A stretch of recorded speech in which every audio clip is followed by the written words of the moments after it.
Granada Hills, Kennedy High School to be exact, as we present our first El Camino Real prep football game of the 2024 football season.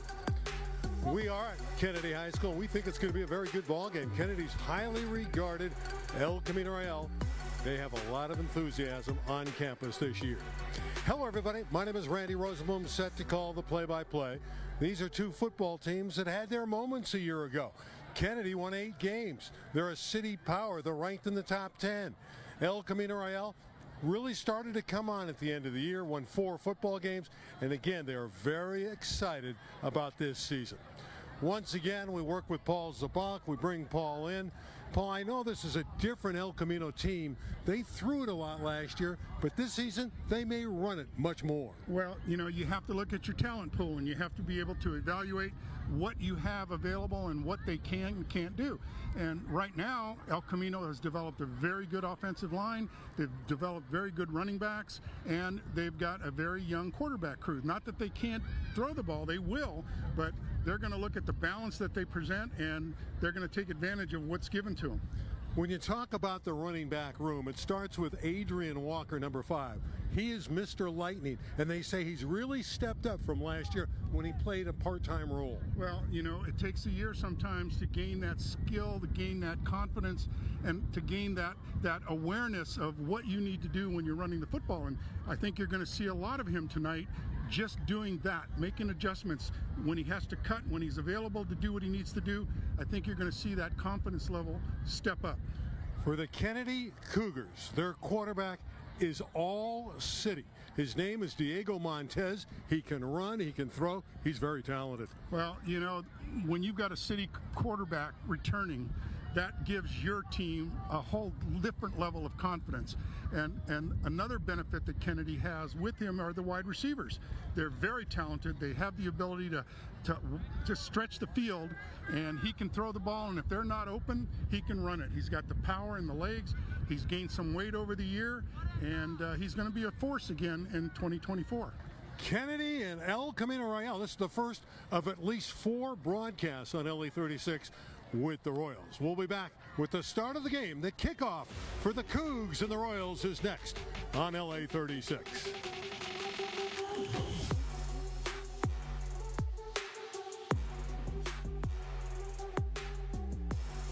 Ashlyn DeLate, a young lady, the first girl to play on the varsity football team at El Camino Real, has it teed up, and we're about to commence.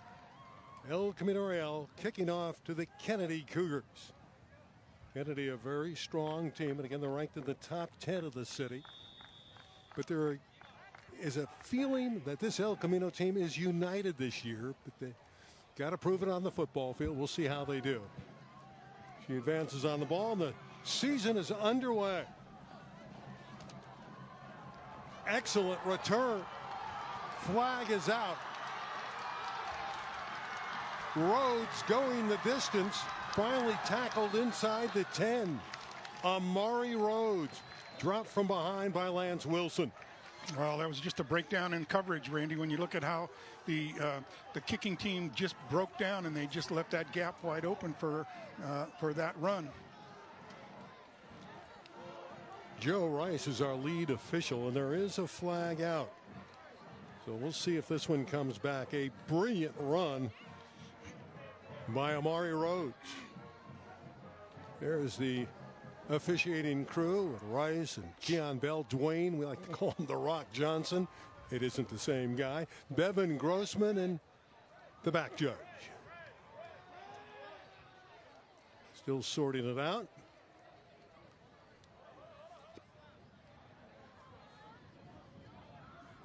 On the kicking team. That penalty is going to be declined. First down. Penalty against El Camino Real, obviously refused. The kick return stands. Coach Cassidy has to be thrilled with that one. Troy Cassidy, good football player, Chatsworth, but he said, I'm a better coach. Gotta love the field position. That penalty certainly didn't help El Camino. Key players, Castro Sears, obviously the quarterback Montez, Gio Nelson, a talented wide receiver. Kevin Gatewood and James Montez in that offensive front. You see Montez also terrific on defense. He's the cousin of the quarterback, Diego. And there is Diego. Starting inside the ECR 5. Talk about advantageous field position. Handoff right up the middle, right up the gut. Sandoval has a touchdown. Jose Sandoval. Just power straight ahead. It's not real, it's not real entertaining. It's just a straight dive. Well, that didn't take very long for Sandoval to plunge in after the magnificent kickoff return by Amari Rhodes.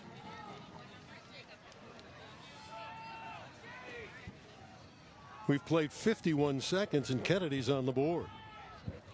Well, when you look at, again, special teams has always been a soft spot for El Camino Real, and it doesn't look like they've made any adjustments so far, and hopefully they'll be able to fix it as they move forward. Line up. They may go for 2 here. Now they'll go into the normal alignment. And kicking it will be Francisco Ceja. Does all the kicks, all the placements for El Camino's opponent tonight, Kennedy, and Ceja drives it through. And a good start, obviously, for the Kennedy Cougars, who were 8-3 last year. They were 6-0 in the Valley Mission League.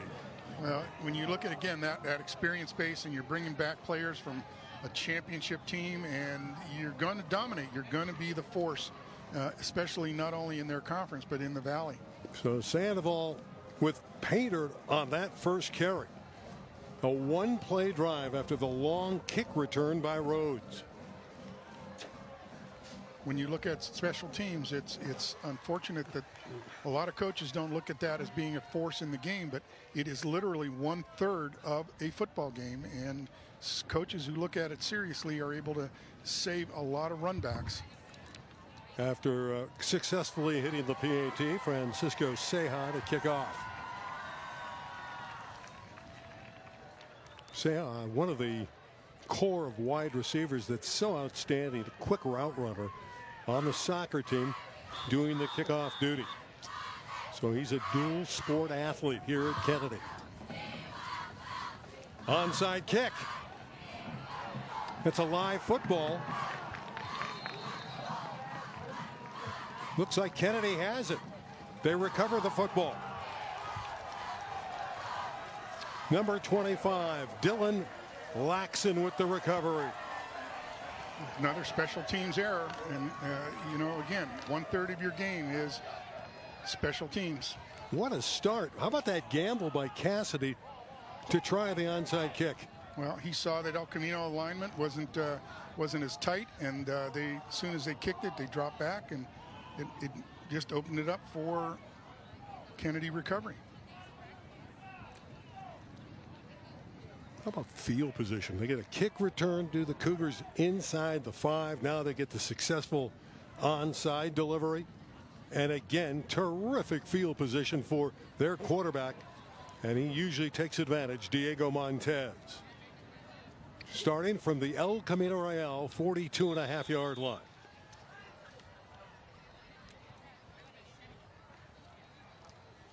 We haven't played 3 minutes yet. Great protection. Caught.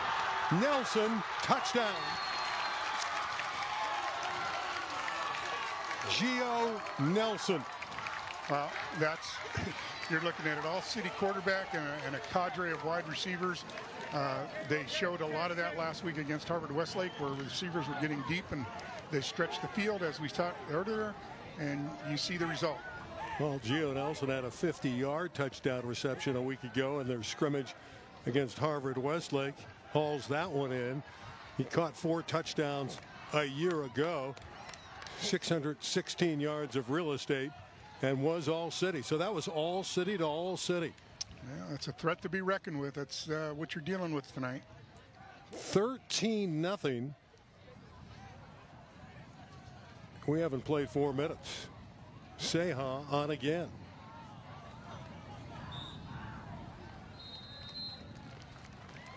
The lead is 14. Well, mentally, this has to be disconcerting to El Camino Real. Jason Zabalik's going to have to gather the troops.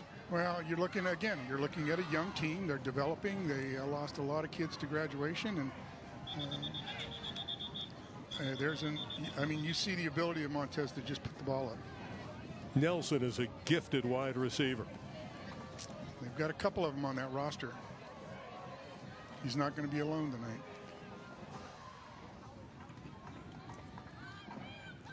Clock showing down to 7:49 remaining. 14-0 Kennedy. Here at John L. Haynes Field. It's a football team, Kennedy High School. It's favored to win the Valley Mission League again this year. 5 all-city players back. Of course, we saw the all-city combination in Montez to Nelson, but they have 5 all-city players returning. And you see 0 all-city players on El Camino. So it's going to be a balance, and it's obviously tilted in the favor of Kennedy. Just a lovely night in Granada Hills. Slight breeze, really a comforting breeze, and a great crowd, certainly on the Kennedy side. Their bleacher on the press box side is basically sold out. There are some seats available on the El Camino visiting side. Another short kick, another ball on the ground.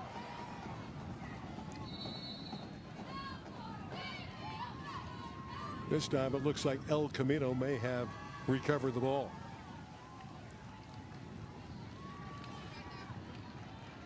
Well, that front line has to let the ball go through, and you saw one of the linemen, I didn't get the number, but he tried to catch it.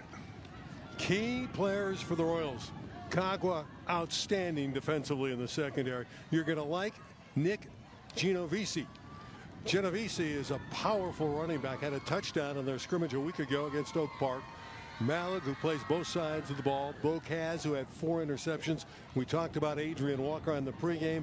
And the return of Rafael Cortez. Excellent wideout. Again, two great wide receivers for El Camino. They just got to get him the ball. Starting quarterback is David Molina, the junior.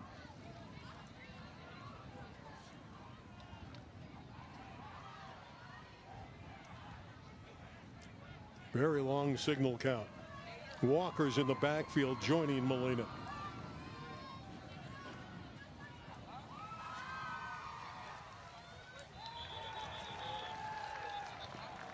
That'll cost Elko 5. What can go wrong will go wrong. On the offense, number 4. Obvious false start against the Royals.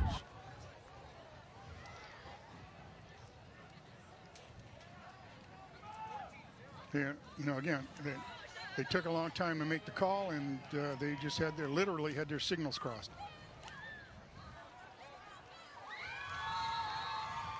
Well, one thing you don't want to be is behind the chains. Not only are you behind in the game, now you're behind the chains. You wanted to establish a running game.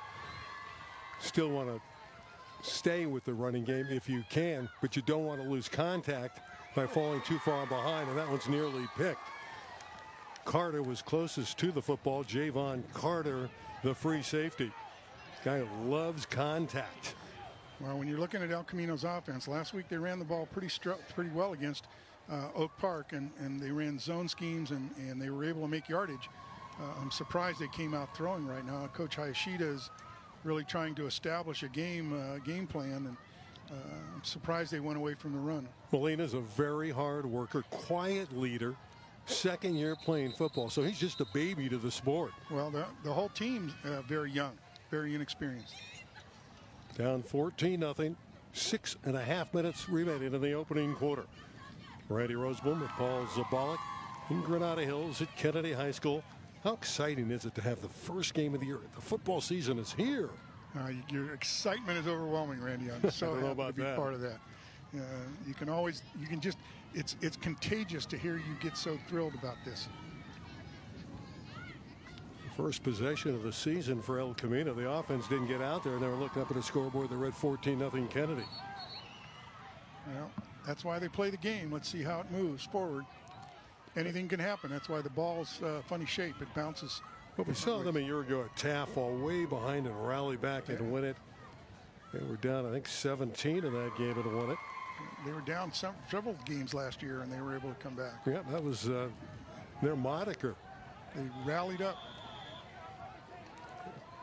Enthusiasm on the Kennedy side. Their coaching staff knows they have a lot of experience. Walker's first carry.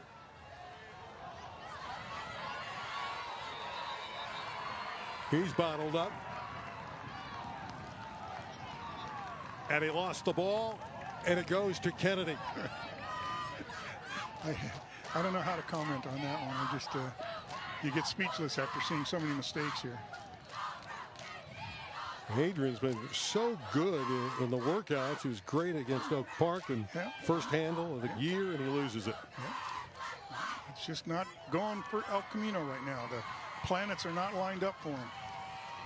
Great hit by 55 James Montez, dislodged the football. Of course, he's the cousin of the quarterback, and he was the outstanding all-star a year ago and the best defensive player in the Valley Mission League.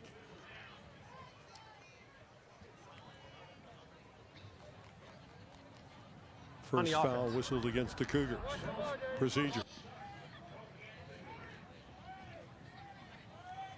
Well, it's first game jitters too. You got to take that into account with a young team. They're going to be a little nervous coming in here tonight, especially that you know, it's going to be everybody watching them.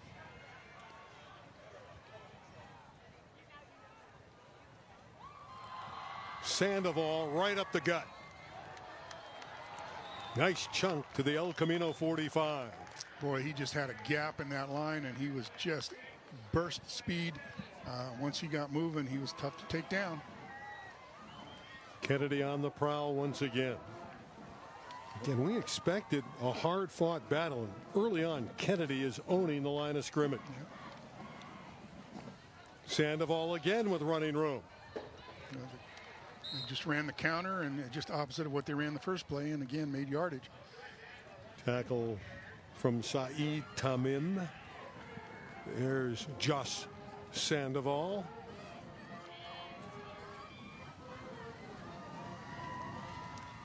First down, so they're able to overcome the penalty. Kennedy's so impressive, a top 10 team in the city this year. Movement on the outside, that's going to cost the Cougars another 5. And again, when you play August football, you're going to have some infractions. Yeah, it's on the again, it's first game. It's for both teams, even though they scrimmaged last week. Nothing changes except now it's game time, and that just puts a whole different perspective and a feel on the players. At halftime, the two coaches will have a nice conversation. Jason Zabalik interviews Troy Cassidy. You'll like that. And my sidekick here, Paul Zabalik. Zabalik and Zabalik, a little intriguing. Interest into the program at El Camino. They'll talk ECR football. Here's pressure on Montez, and he can really go, can he? Diego Montez down the sideline. First down, Kennedy High School. Well, we talked about that earlier. His receivers were covered, and he has the legs to break open, and he can scramble in the backfield, and he can still look for receivers downfield, but he just took off.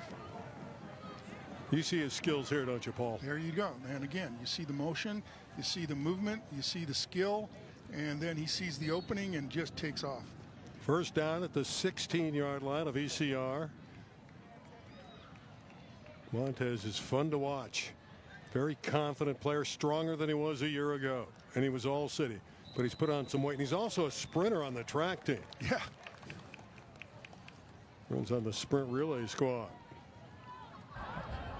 Coachman on defense. 5-yard penalty. Offside will take it down to the 11. First and 5 for Kennedy, already up 14-0.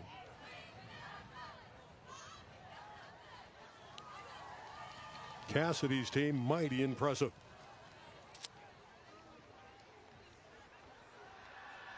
Montez. Picks up about 1. That time they bottled them up. And we talked earlier about El Camino's secondary, and they do have some talent. They do have some maturity in that secondary, and if they can cover, you're going to see Montez run more than he wants to, and as long as El Camino can put pressure on him, they still have a chance to keep him bottled up. Second down, still 5. They needed 11 for a touchdown. Montez again. Driving forward. Tamim with another tackle. Again, you look at the option, and Montez has the ability to just keep it and go, and he's going to take care of that. He's going to take advantage of that. Going to come off. They'll go into their Wildcat package. 3rd and very short.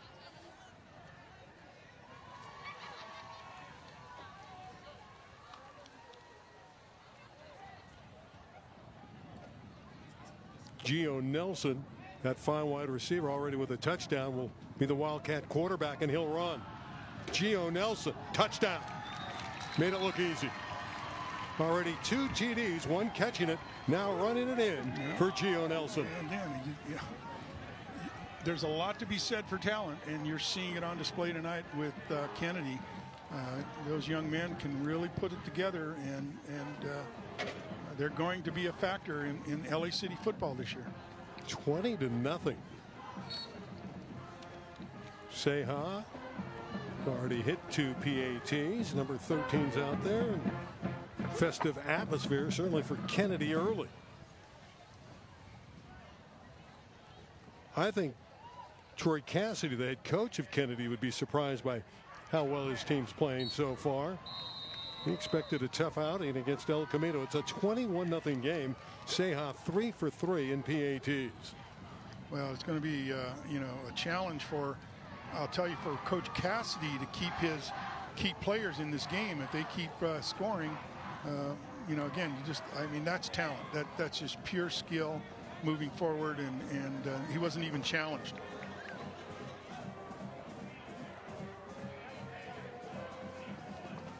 Kennedy is going to score. But when we talked to Jason Zabalk, he knew that the Cougars were going to put points on the board.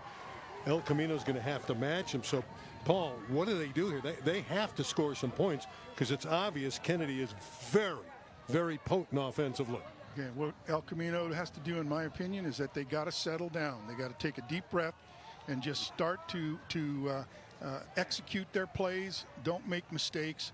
Move forward, start the running game, try to establish a running game. They did it last week, and get some momentum. Once they get the momentum, they can then make adjustments on some of the coverages that they're doing. I mean, they're not going to keep Montez down. They're just not going to. There's too much talent there.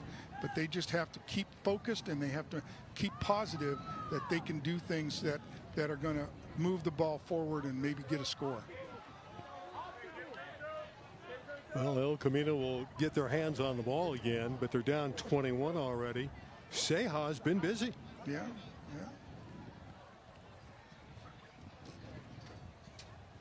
Again, this Kennedy team went right through the Valley Mission League last year, 6-0. They're favored again. Yeah. You know, the top 8 teams go to the open division, and it's really early. Obviously, it's the first week, but you don't think Kennedy is an open division type of team. But after what we've seen early on, they're very good. They're gonna move up in ranking, and they're gonna move up in competition, and I think they're prepared for it. I mean, they're starting out like they want to be champions, and there's nothing going to stop them. There's the momentum you see.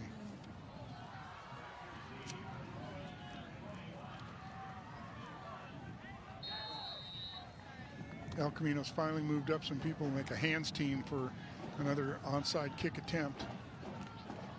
Obviously, Kennedy saw something in the film that had them want to go to the onside or pooch kick early.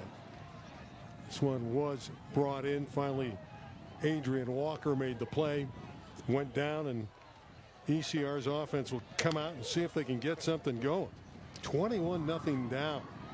If you watch the front in the return team, Their first movement is backwards. As they get momentum moving backwards, it's very hard to stop and come forward to catch an onside kick or recover one. Now let's see if they can establish a run game here with some zone blocking. David Molina remains in at quarterback. You may say Mekhi Friedman before this one's over as well. Another young quarterback. There's a good throw to Cortez. Rafa takes it out across the 40. Hard to bring down. In fact, they can't bring him down. Andrade was draped all over him. And a flag is out.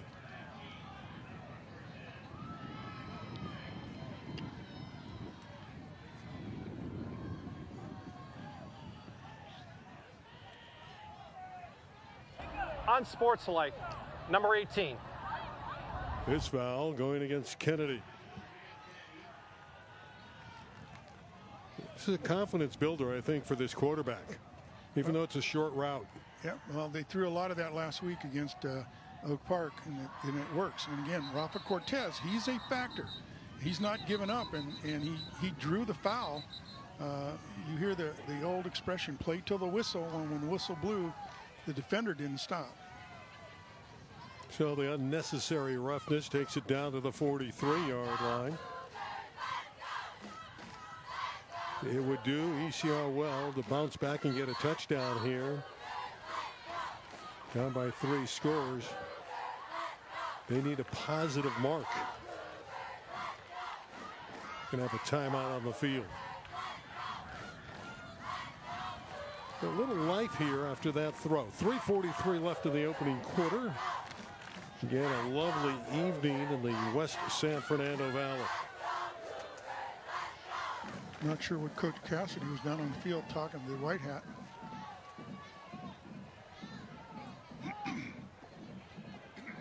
We're going to have El Camino in a couple weeks against the North Hollywood Huskies. And one of the former Huskies, Isaiah Foreman, in the secondary for El Camino. They're very high on him. He'll be playing against his former school. But we'll have that one in 2 weeks. From El Camino, we're going to get to see the new field. Finally, against your old alma mater. Yep.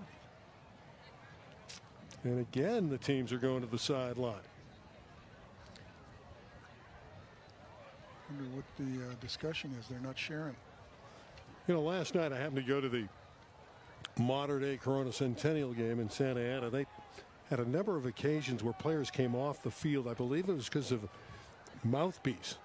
So, or some kind of equipment issue. So repeatedly you were seeing players that would stop the game. One player would come off, another player would come on. So I wonder if it's an equipment situation. Could be a clock situation. It's 3:43. It seems to be okay on the clock as we peer to our right here at Kennedy High School.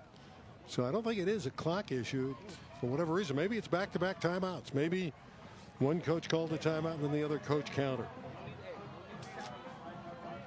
Either way, El Camino Real needs points.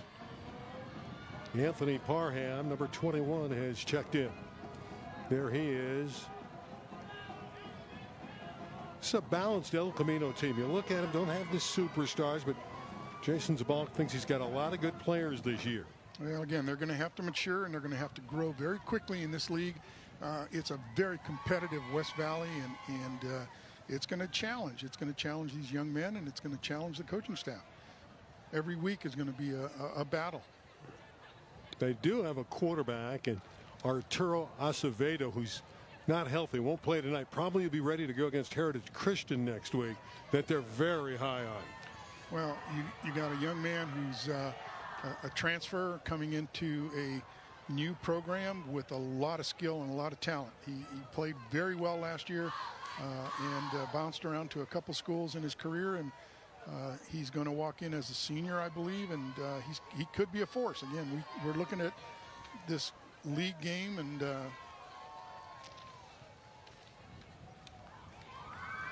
well, the officials are still conferring.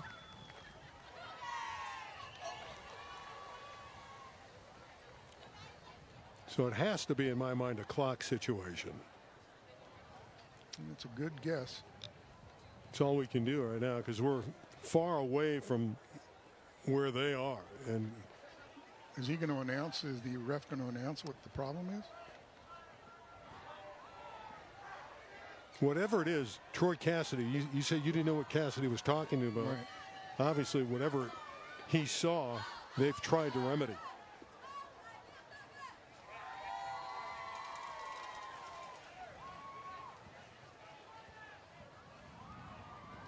Well, we're in the dark just like you are, but they're holding it up for now. Just about ready to go. 1st and 10, ECR.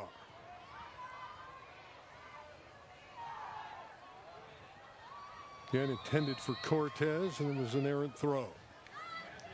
Again, they're running those quick outs and the quick posts, mini posts as they call them. Again, trying to stay within the linebacker zones. As the linebackers drop, the receivers get open, and again, you saw that with that initial catch, and now with Cortez with the quick out. So Kennedy's had a couple touchdowns from Gio Nelson in the first quarter. Catching a bomb and then in the Wildcat formation running it in. They also got a score from their running back Sandoval and have bolted to a 21-0 lead. 2nd down and 10. Quick screen on the far sideline. Excellent reaction by the Kennedy defense. Was caught by Isaiah Foreman, the young man who transferred in from North Hollywood High School. Yep. Again, they're running that quick out. They're running the fade. They're running the quick hitch, as they call it. I'm surprised Coach Hayashida isn't setting up the run.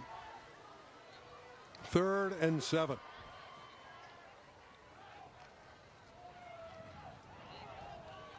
Again, they go underneath. Cortez with his 2nd catch, but that's short of the necessary yardage. Yeah. Again, they're running those short patterns, but they got to get the distance. They got to know that they have 8-7 yards to get. He's got to set up for that. Our aerial view here at John L. Haynes Field.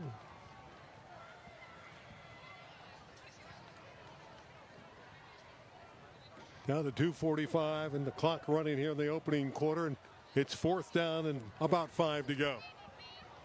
Obviously, they're going to go for it in Kennedy territory. It's a big play. They've got to keep the momentum. No play. The whistle sounds as Molina drops back.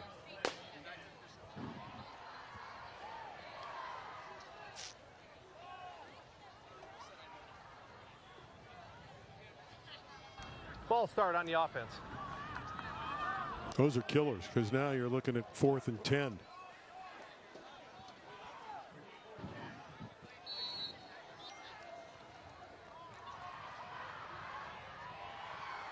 I'd be surprised if they're going for it. They got to put him deep in the end zone here.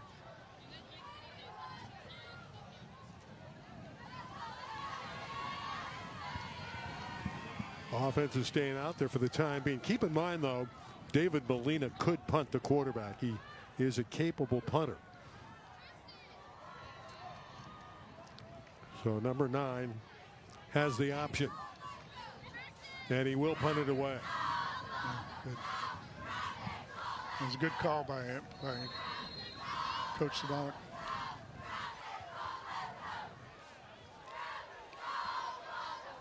Well, ECR moved it before they got stymied by the Kennedy defense. And with just above 2 minutes to play in the opening quarter here in Granada Hills at Kennedy High School. Lovely pictures from our LA36 crew. Cougars take over up by 3 touchdowns. Beautiful shot. You don't have vertigo. There's Nelson, who scored 2 already in this game. 1 on the ground, 1 in the air. Another good pitch and catch. Foreman makes the tackle as it was reeled in beautifully by Jaden Carter. They love him. He's a young talent, just 14 years of age. He had 4 catches last week against Harvard Westlake. You know, again, that's part of that receiver crew, and you know, they're young and developing. It's a real talent.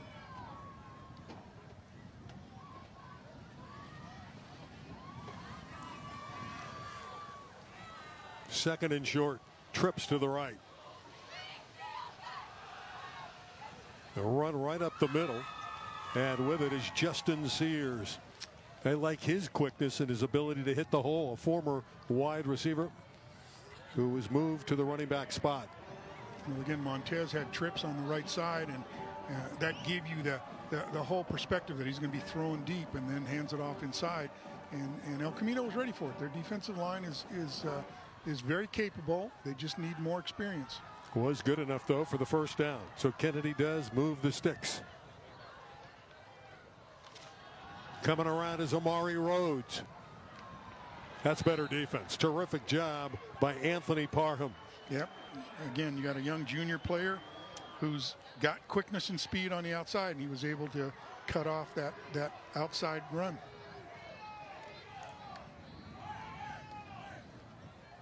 Yeah, here he goes, and coming around, and he sees the block. They made the block on the edge, but then here comes Parham.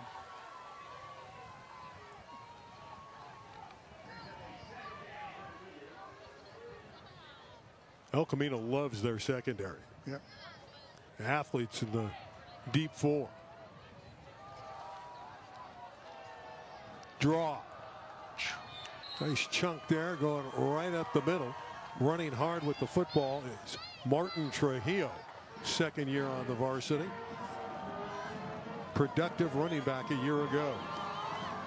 Again, when you've got wide receivers out there, it just opens up your offensive line, and it gives them an opportunity to make the blocks. Clock winding down. Final seconds of the opening quarter.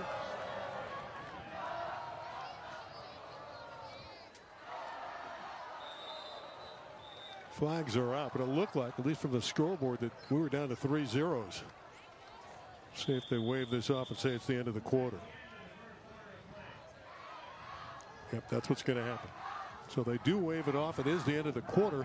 21-0 Kennedy. Yeah, again, we knew coming in that you were going to see explosive Kennedy offense, and sadly, you saw El Camino mistakes. But for those two mistakes, the run back and the fumble, you would have only a 7-0 game. So again, mistakes have a huge impact on momentum and confidence in your team. Good crowd again here at Kennedy High School. They're enthusiastic. Everybody having a good time, and Cougars look very, very talented and very well coached in the opening quarter. They were precise with their offense.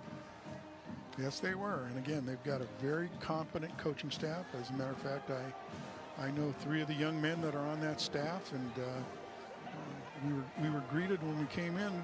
You were greeted. You're getting a lot of hugs from the Kennedy coaching staff. Well, who do you know? Who are some of the guys that are on the staff that you worked with? Well, I don't want to mention names for fear of forgetting some of them, but we had a great talent pool, and these offensive linemen that I worked with, and they're now in coaching and they're now in teaching, and I'm so proud to see that they've evolved and developed and become very, very capable young coaches.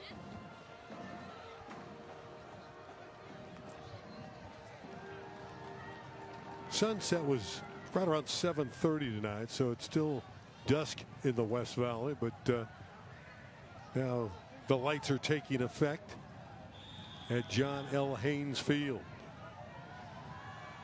21-0 Cougars. First play of the second quarter.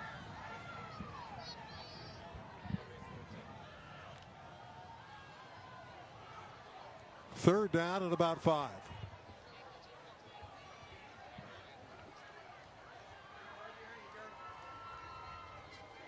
Fumble. That will cost the Cougars some yardage.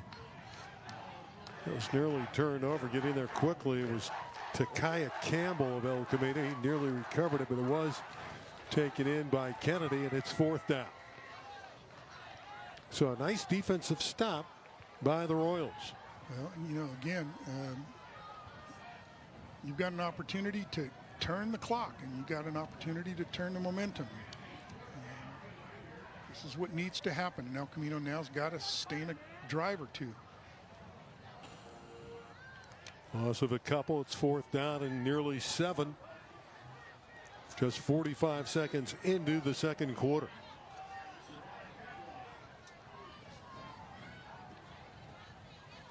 First punt of the ball game for Kennedy.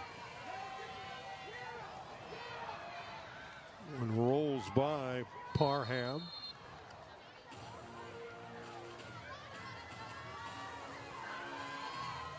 Kennedy for a moment thought it might have been touched. Yeah, it looked like it was almost touched. Yeah.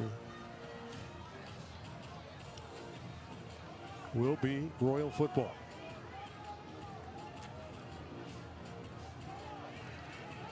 Wonder when we're going to see the second quarterback today, Mekhi Friedman.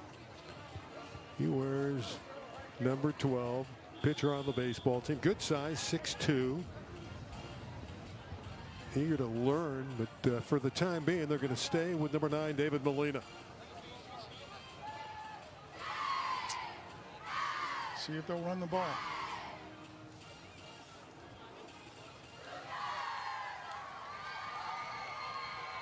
Molina has room and then slides down.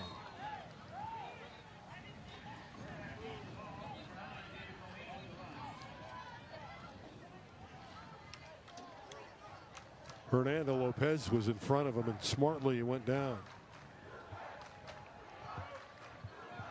Well, he has the ability to run too, and you saw that. See, it's a dust bowl out there, isn't it? Field hasn't changed in 30 years. It really hasn't. It just gives the school some character. Well, get the uniforms dirty. Yeah. Shows that they've really played. Yep. Yeah, if you don't have a dirty jersey, you're really not involved in the game, right? That's right.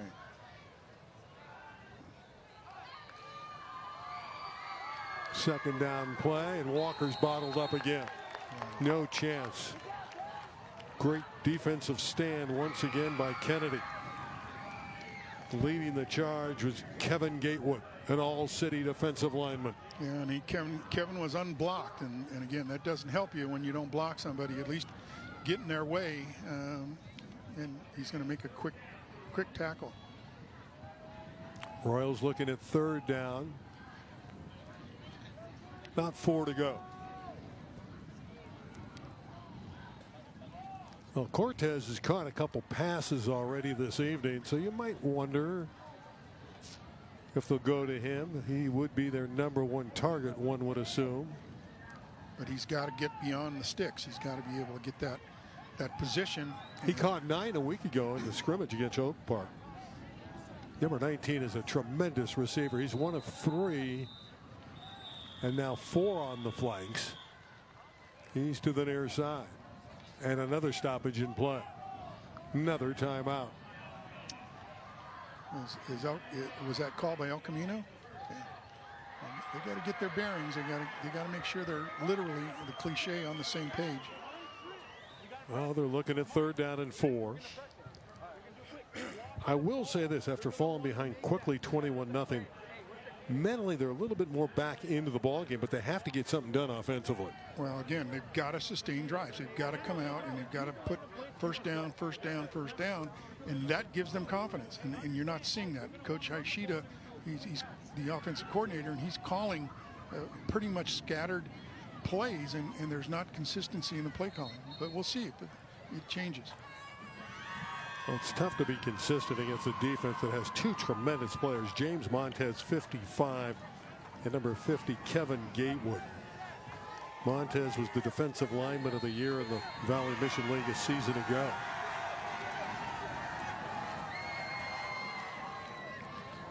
Hands having a great time here at Kennedy High School. They know where the camera is. Yeah. Not that they're playing to it. 3rd and 4. Will the Royals convert?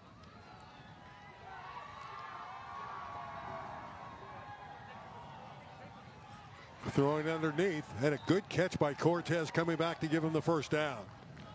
Well, he got beyond the sticks. That's what he had to do. 3rd reception of the first half for Rafa Cortez. As a pass catcher, as a route runner, there may be no one better in the West Valley League. He is gifted as a wide receiver. Yes, he is. And they just got to get him the ball. And once they do that, that's going to open up the run game. Of course, last year they had Jake Shirley, who caught 70. It's a big number, but Rafa's capable of doing the same. Lincoln Elbert deployed to the right side. He wears number 11. Hard-working player up from the JV a year ago. For Foreman, it's picked off. Tejeda with the interception. David Tejeda. So on the deflection, Tejeda has the interception. He just threw the ball up. The receiver was pretty well covered, and not sure why he threw it. Kennedy's making all the play. And again, you see it here. He's he's just covered. The receiver is just covered, and the ball just gets loose. That's why they do tip drills in practice. Wanted Isaiah Foreman, but you're right. Tejeda had him covered well and able to get the deflection and the interception. Well, you see what basically Tatum Sakai finally brought him down. When you throw that quick post, that has to be 1 second throw, and unfortunately it was delayed. That gave him time for the defender to position himself for the interception. Kennedy starts from its 33. Boy, it's cooled off here. It is a delightful evening in Granada Hills. I know coming in, Paul, it was tough to find a parking spot here. I mean, this is a big crowd on the Kennedy side. It is. I had some help finding parking thanks to Randy Rosenblum.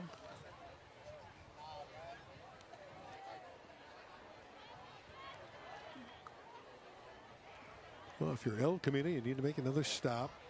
But somehow the Royals, if they're going to get back in the ballgame, need offensive production. And you just can't give the ball back to Kennedy over and over. They're too good offensively. They're going to score again. Yeah. They are a good football team. There's no question. Well, the Royals this year, their schedule's interesting. I mean, they have a lot of teams.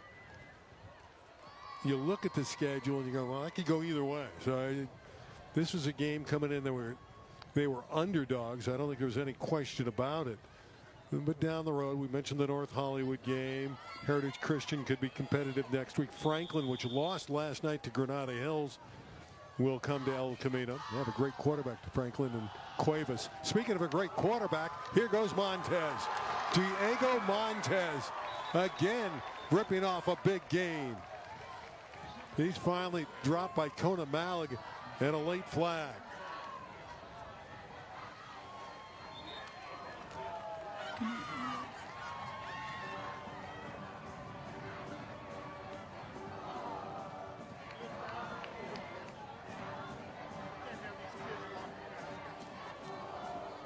Officials conferring.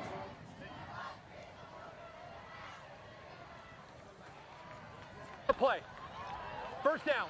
Pick up the flag. It's just the first down, but it was a great run indeed by the fine quarterback Diego Montez. Yeah, again, there's your talent. You can't teach that. That is innate. That's inherent, and you see the skill.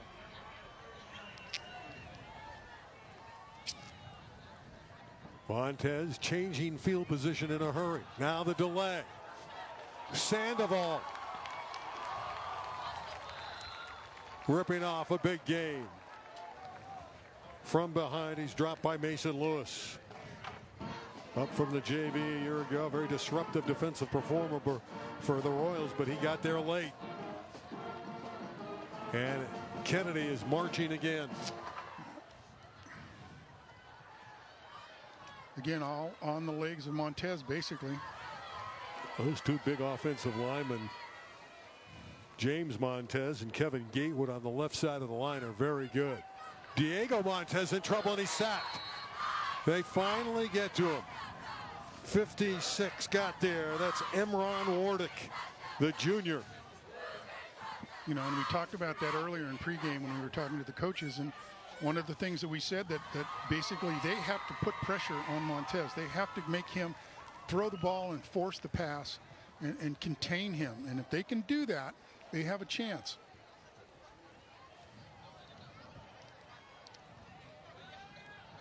What a bull rush there by 56 Wardak. Nelson having a huge first half. Flag is out.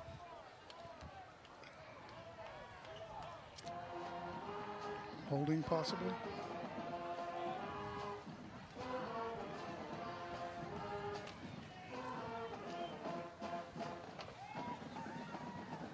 Number 11 is a terrific player for Kennedy. Gio Nelson. No question.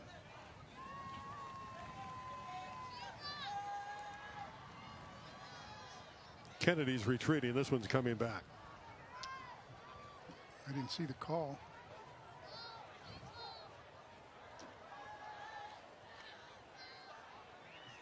Legal shift.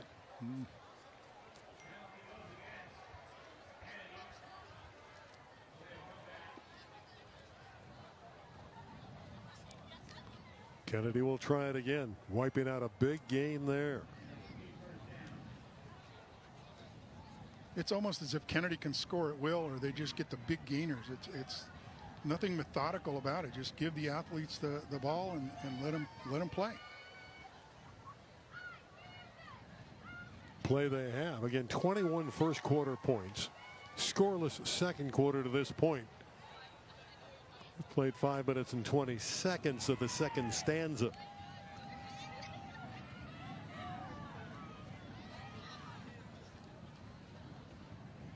Is this a timeout again, or what are they?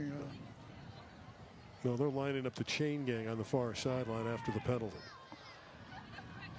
So a little bit of a delay to move the sticks, get it back to first and a dozen after the infraction. They just want to make sure. You see that down marker on the far side? They want to make sure it's in the right spot. And they're still moving the sticks on that far sideline.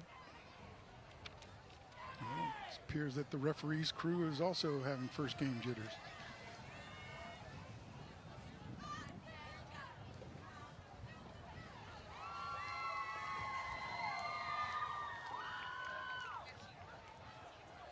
This is difficult as a player waiting on all these delays.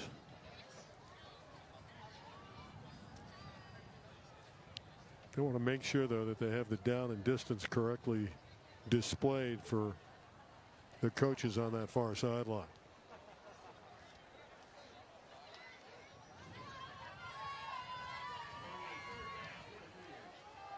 It's just an inordinate amount of time for moving the chains. They're still not set up. And the officials will confirm. The chains appear to be okay at this point.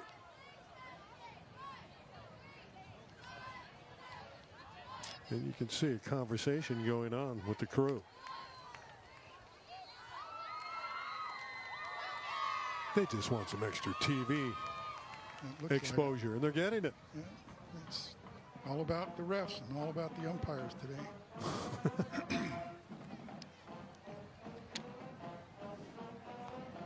.640 left, second quarter.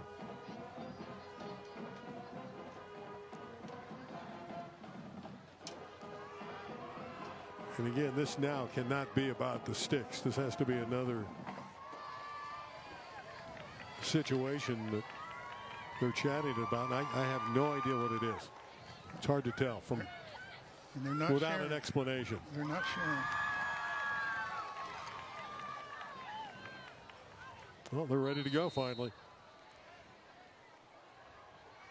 They do start the clock.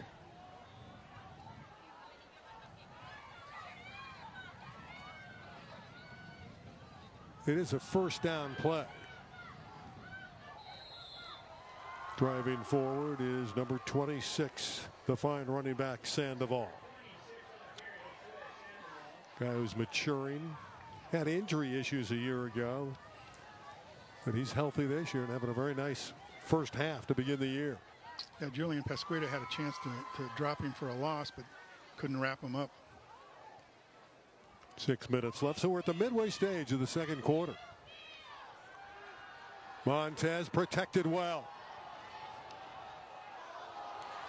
Nelson, the intended target, at the last moment, breaking it up with Shane Bogaz. That's what they did last week against Harvard Westlake. He just threw it up, and receivers weren't able to run underneath it. But they worked on that this week, and obviously you're going to see an improvement. How about the closing speed there from Bogaz, though? It looked like Nelson had a step on him, and when the ball finally got there, Bogaz had easily knocked it away. You'll love that, to see that kind of closing speed. Bogaz was injured much of last year, but he had 4 interceptions in a short period of time. When he's on the field, he makes plays. And they've got that secondary. They can cover. Reverse with the football. Number 5, Rhodes, Amari Rhodes, and he's shut down. 56 on defense, making the effort. That's Emran Wardock again. Yeah, Wardock closed really fast, and he was able to just grab a jersey and pull him down.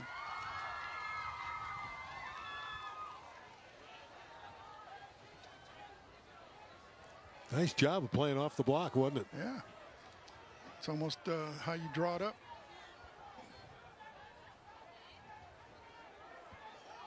Fourth down. And very long. He's going to put it up, is my guess. There's the deep ball. No good. Nelson was breaking free, but it was errantly thrown, and you can see Gio wanted another one, didn't he? The ball will go on downs to ECR, but you can see Nelson, who already has 2 scores on the night, was thinking I was that close to a hat trick. He's got plenty of time. He does. Still nearly 5 minutes to go in the half. I'll be curious, though, if Kennedy scores again, that they don't start playing, number 2s and 3s to make sure that their big quarterback and receivers don't get hurt.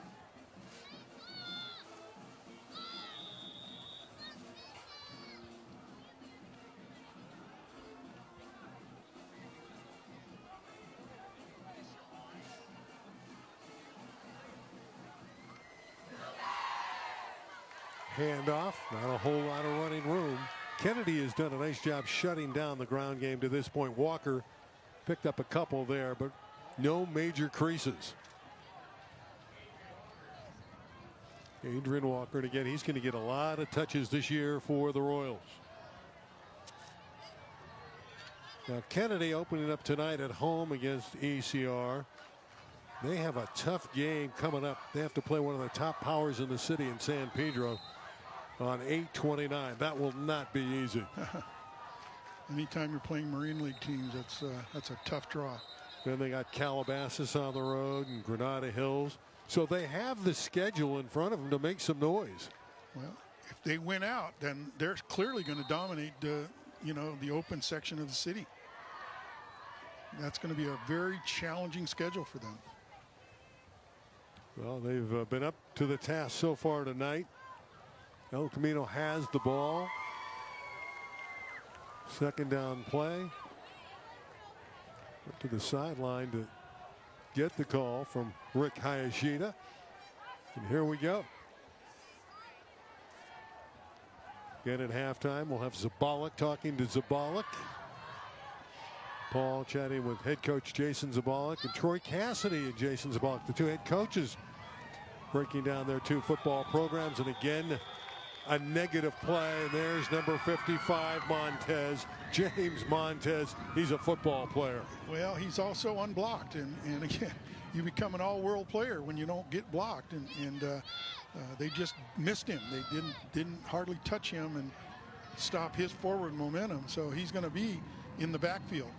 I don't know how you miss James Montez. He's 5'9", 2 1/4, had 7 sacks last year, 29 tackles.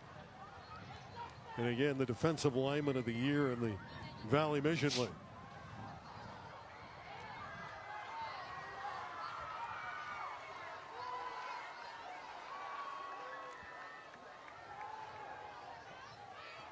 Near miss there. Guy who can stretch the field, and number 16, Jaden Williams, the intended receiver. Again, got some talent. Jaden Williams can catch the ball, and you know, you get him close to it, he gets a touch, and he's going to be gone. He can play. Give Kennedy's defense a lot of credit. They've denied El Camino throughout. Yes, they have. Took control early. We'll send out the dangerous Bentley Castro. I had 26 catches last season. We haven't seen him on offense all that much. They didn't need him. They love him here, though. One of the better players that has played here in a while at Kennedy High School. You talk to Troy Cassidy, he speaks the world of Bentley Castro. Punting time again for ECR. Be careful with the punt. Molina cleanly gets it out of harm's way. Castro. Bentley Castro. Across the 50 into Elko territory. I thought they would have stopped him there. They had two men down under the coverage. That's where our truck's located tonight, behind the stand. You look at how packed it is on the Kennedy side with the American flag prominently displayed. And you gotta love how they're dressed up. USA, of course, very patriotic times after the Olympics.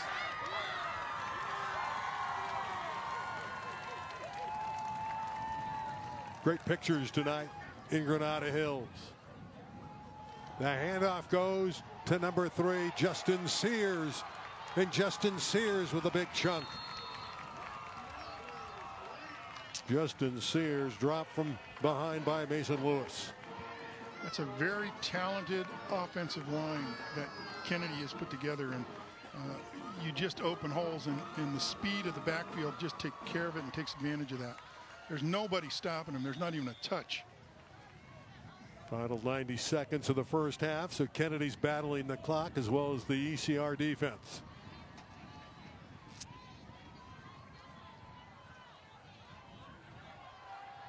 Up the middle, huge gain and maybe a touchdown. Going in and scoring yet again is Sandoval, his second touchdown of the night. Again, there's nobody that even touched him. There was just a giant gap in that offensive line. And the round is on here in the first half. Kennedy 27, El Camino Real nothing.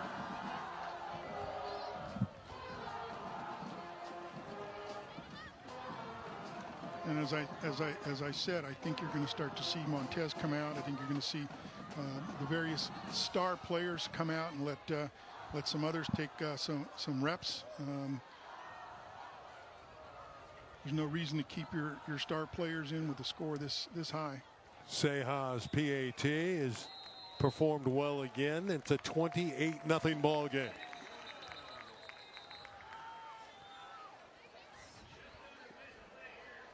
.59 ticks remaining as we take a look at the Sandoval touchdown run. You and I could have made that run, Randy, and not be touched.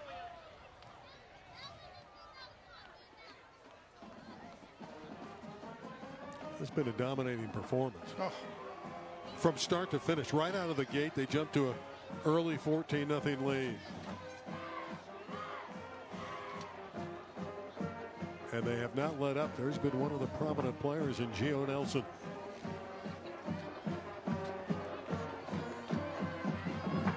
He wants more, I know.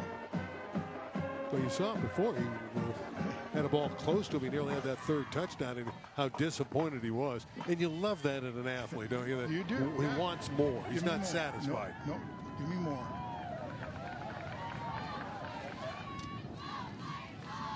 Again, and Seha to kick off.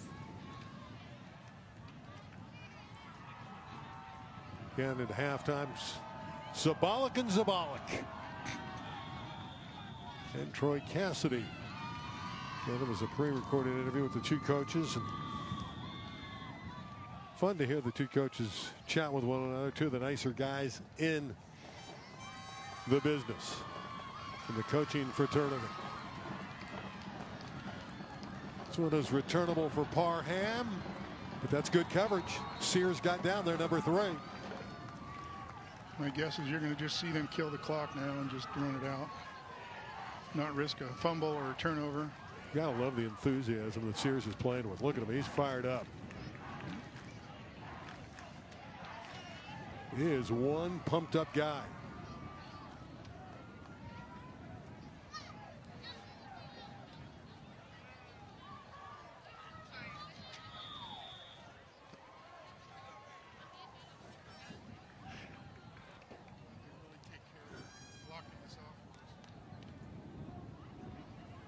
$28-0. 46 seconds left. Opening half. David Molina has piloted the team the entire first half. Oh my goodness. What's wrong about that? The deep ball is underthrown. What is looking for Cortez. El Camino looking to go vertical. Coach Ishida, I don't know what's going on.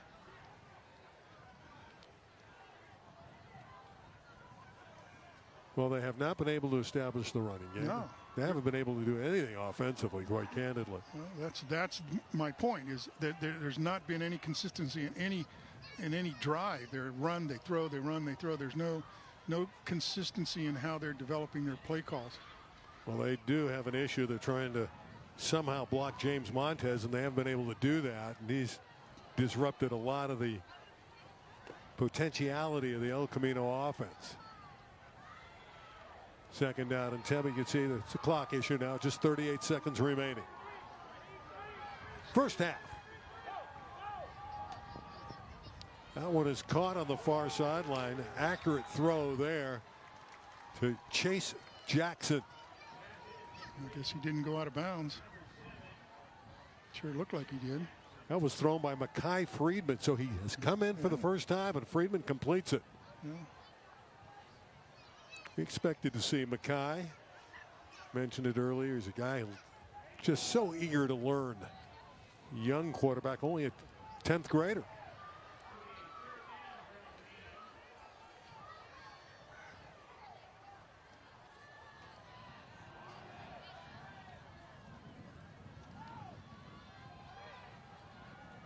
Down he goes this time. Number 12 didn't have a chance, did he?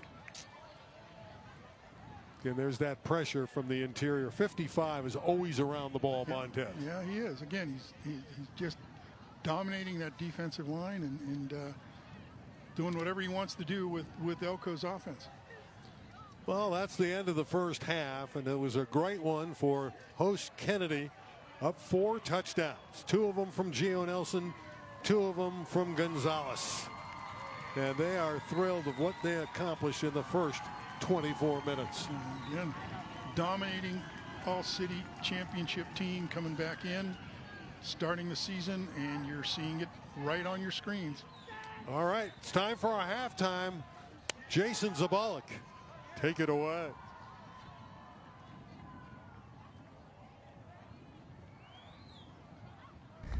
Thank you, Randy, and welcome everybody once again to another year of El Camino Real Royal Football. I am Coach Zabalik, and I'm joined today by the head football coach at Kennedy High School, Mr. Cassidy. Coach Cassidy, how you doing? Doing good, Coach. Thanks for having me on. Great to see you, man. Thank you for allowing us to be here. The temperature's come down a little bit.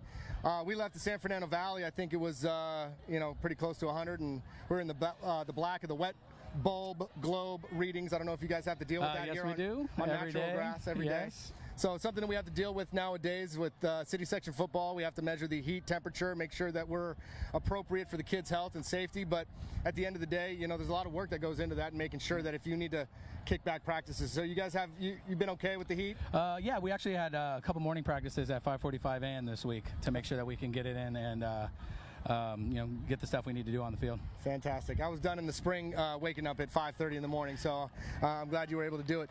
I'll give it a quick moment, a round of applause for a gentleman that was injured in the first game. That's what you hear the clap and applause for. But anyway, back to the star of the show, which is obviously Granada Hills right now with the temperature the way that it is. Tell me a little bit about your trajectory, Coach, and how you have such numbers right now at Kennedy High School. You got things popping off. It's just in an environment that's allowed us to recruit on campus and get players to come out. We are seeing more freshmen join every year with us, but we also get a lot that come out sophomore year, and then a lot of guys that have a turnover with us, and it's carrying on year after year. So every year we seem to have more and more players coming out, and it's great because it means more kids are involved in football. Yeah. No, that's great, and it's always been a neighborhood school. I actually got a chance to coach here back in 2000, 2001 and help my dad with Coach Fran and all of the legendary coaches that came from Kennedy High School. I mean, this was a breeding ground for talent and coaching talent in the San Fernando Valley. I mean, you could talk about it a little bit from your playing days, coming from being a West Valley guy like myself to now being an East Valley guy. So talk to us for a second about your coaching trajectory and how you came up to be here. So I started coaching really young at Servite High School at 20 years old for Troy Thomas, and I really fell in love with it. I knew I loved the game of football and always figured since I was 15 I would want to be a coach, but once you started doing it, and I really enjoyed being around the game and specifically around the high school game and having a passion for it, and coaching under that staff of Troy Thomas, and then everybody after that, and all the assistants and coordinators I got to learn from, made it really, really enjoyable and allowed me to improve as a coach and take the things that I really like from all of them and mix it in what I like to do as a coach, and which led eventually leading me to my alma mater, Chatsworth High School, and I coached there a couple years, and then eventually led me here to Kennedy, which was an opening of football coach and a teaching job, and I'm glad it's happened because it's just been a great place to work. Excellent, Coach. And you got a chance to coach with Coach Parker, who came here with you from Chatsworth, and got a chance to coach with Coach Hayashida as well. So it's a pretty incestuous thing here in the Valley, and you live out here for a long enough period of time. We're only a degree of separation away, and a lot of the athletes in the area come back and give back to their communities by going and doing what you're doing, which is obviously a thankless job. But it's always really been about the community. And what's your feeling about the differentiation between West Valley and East Valley now? It's always good competition when we get to play each other, and so I know that we're going to have tough teams to play in league, so it's really important to schedule teams from the West Valley and get to see really good athletes and really good football players, and a lot of times these players know each other as well because these schools are also close to each other, so it's I really think that the East Valley and West Valley is really intertwined more than people think. Yeah, no, definitely, I understand. And once again, sometimes it's just a tale of two cities where you have a differentiation of kids and neighborhood kids. You walk into an area around Garfield High School or Roosevelt High School, where those kids go to school. Kennedy's kind of cut from the same cloth. If you're out in Pacoima, you either go to Silmar or San Fernando, whichever side of the track that you're on, and it becomes a very traditional school. And that's one thing that I've always appreciated about Kennedy and my time here at Kennedy, and getting to work with all the individuals that I got a chance to be with.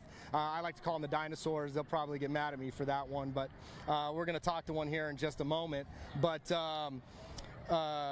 nonetheless, it's a fantastic way to give back to the community. So give us a little bit of insight to the league this year, Coach. How do you think you guys are going to do things? What do you like your chances? We always go in respecting all our opponents, always, and we feel there's some going to be some strong teams in our league again, and we had some good battles last year.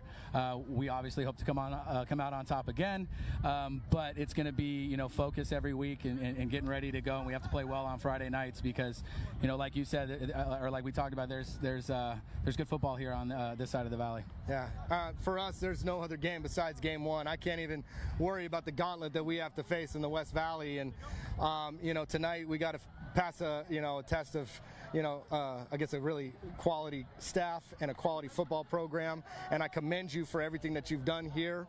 It's fun to watch young guys give back.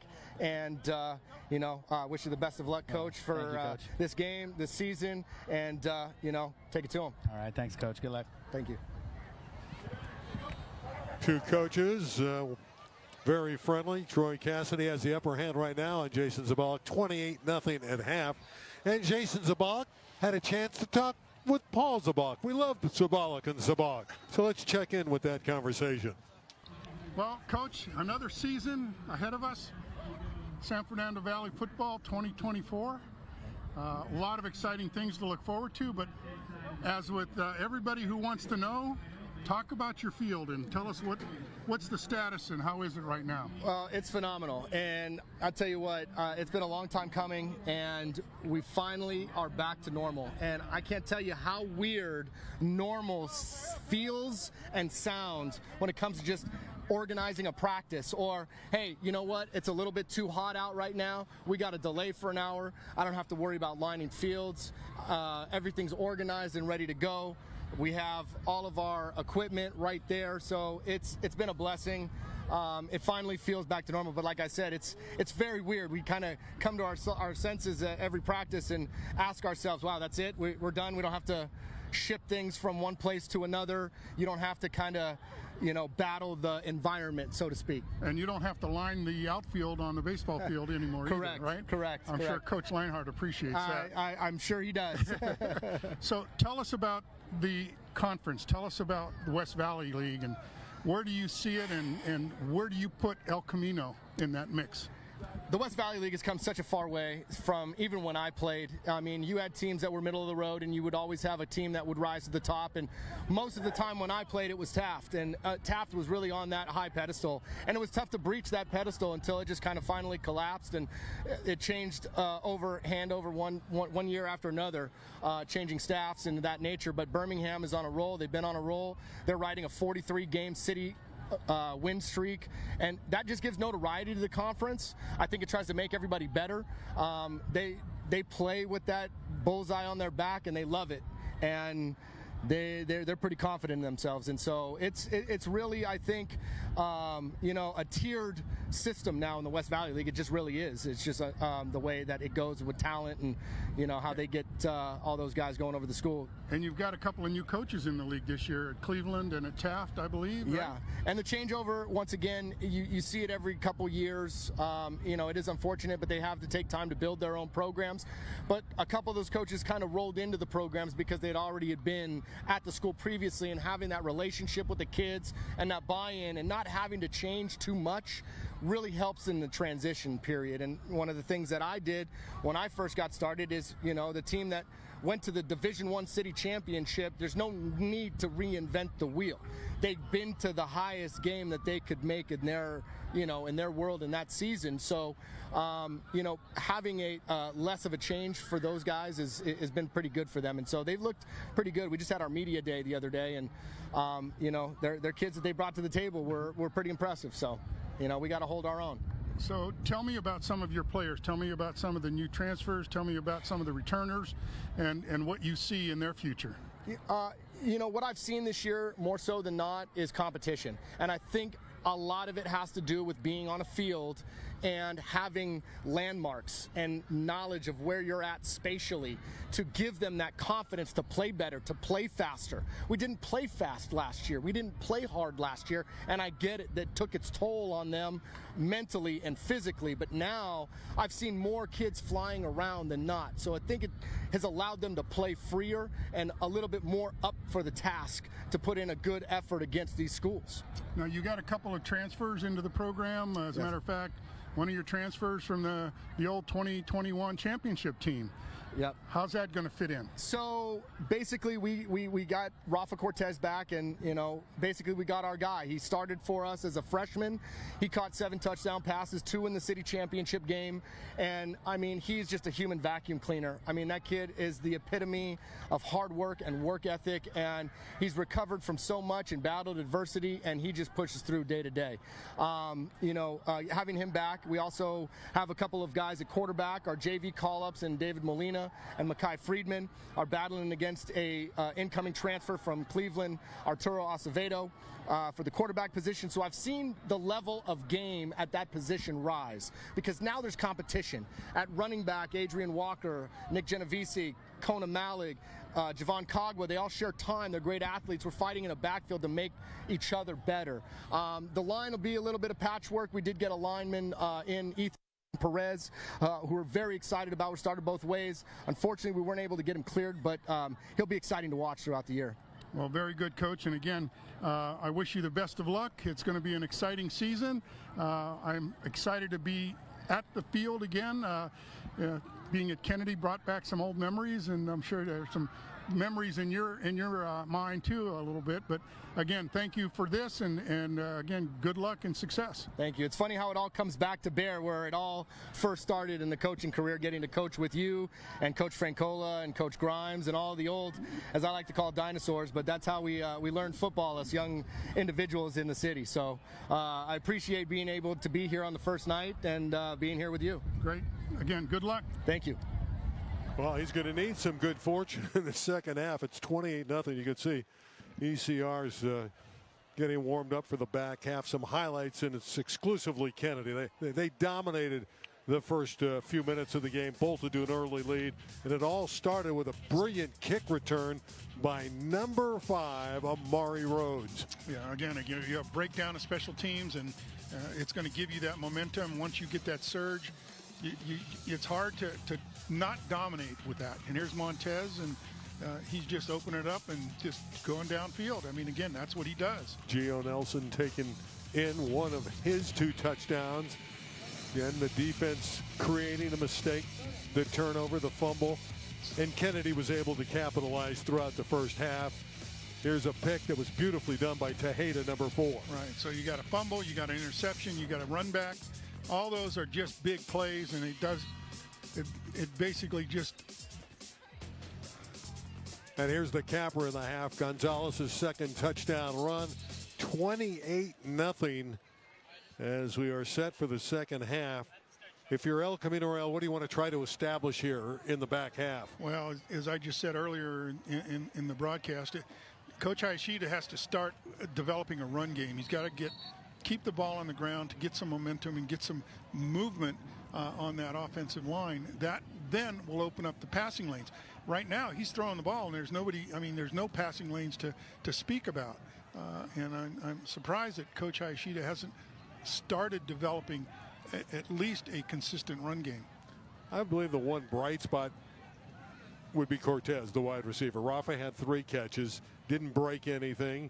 They didn't really open up anything for the ECR offense. They didn't have a ground game, but Cortez did make 3 nice catches, and he appears to be someone they can build on in the passing game. Well, again, he is a known quantity. He played on the championship team. He was part of that winning record. He was part of that winning attitude, and sadly, he left campus. They had no field, and they lost a lot of kids on transfers because they saw that they didn't have a home field to play on, and didn't have one for 3 years. So there has to be something said about that. And when kids leave and they transfer, they're looking out for themselves. They're looking out for their best interest. And when you don't see the support at your home school, now Cortez saw it. He's back. There's a field now, and he's going to build on that momentum. Both these teams in recent years have won city titles. Kennedy in 2022 had their first championship ever. They got a win over Panorama in dramatic fashion, winning by 1. So Troy Cassidy has a city title. Obviously, Jason Zabalik won a championship a few years ago. Although he's not thinking about it now, I think he's probably pretty disappointed with that first half. Yeah, you have to be. And a head coach, the toughest job is when you are down. You've got to keep a positive attitude. You've got to look at your kids and say, we can come back. We've got to develop some consistency. We will come back. We get better. Each play is better. And that's the attitude he's got to project, and he does that. He's a very positive individual. I'm impressed with all the adversity they've faced the last 3 years, and they've been able to come through it and keep the program lively and building on it. I think the one thing he has to try to establish here in the second half is some consistency and competitiveness. He was taken to the woodshed in that first half. So, it's 28-0. Crazier things have happened. We'll see how they get it put back together here in the back half, and see as they start with the football if they can establish some kind of offense. And again, I would project that El Camino will, that Kennedy will start to to move different players around and start substituting players and take their stars off the field when the score is what it is. Well, running clock is 35 points in city football, so that's something to keep in mind. You never want to think about that if you're El Camino. You want to come back and try to rally and win the game, but on the flip side, Kennedy knows if they can get above a 35-point lead, it's a running clock, and this game could be over quickly. So we're just about set for the second half. Once again, Francisco Ceja, who's been productive on all the kicks tonight for Kennedy, has it teed up and ready to go, or about to have it teed up. Here we go. They put an extra few minutes on the clock to let the young men warm up. See, we're down to the triple digits, then to 12 minutes, and we're ready to go.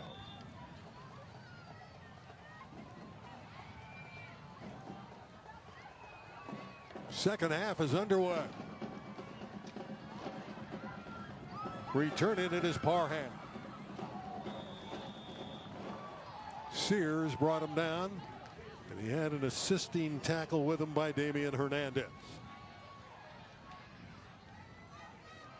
So you think, forget the 28-0, try to establish your ground game here. It's a new game right now. Second half starts, it's 0-0, and you just move forward from there. Again, I'm curious to see what Coach Haishid is going to call here, and whether or not he's going to stay throwing the ball, which has been very ineffective, and in his ground game, he hasn't been able to establish a consistency with the run. Haven't seen Nick Genovese in the backfield at all, really. He's number 2. He's a very impressive football player, middle linebacker and running back for the Elko team.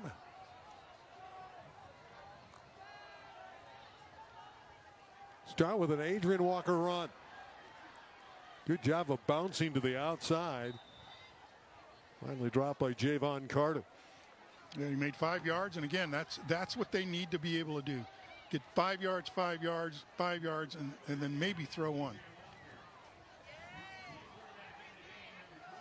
It is Mekhi Friedman, who is the quarterback in the last series of downs for ECR.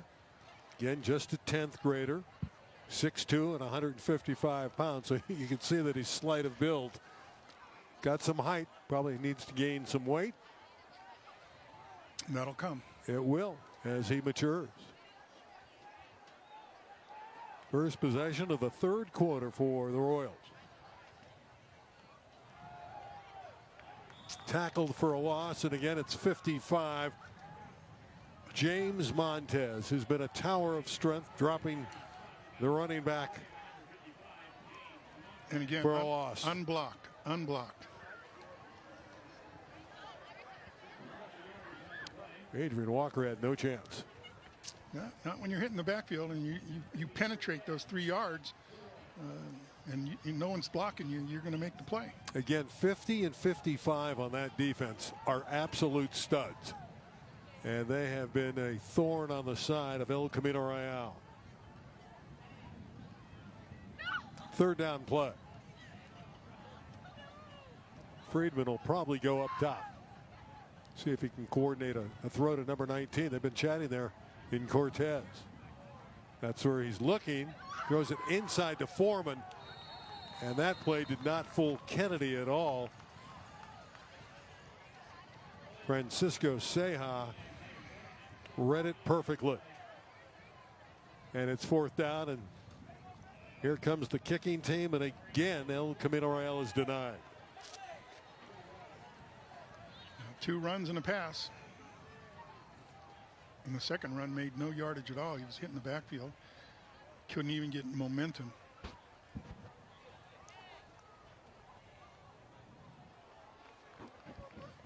So the punt is coming for El Camino.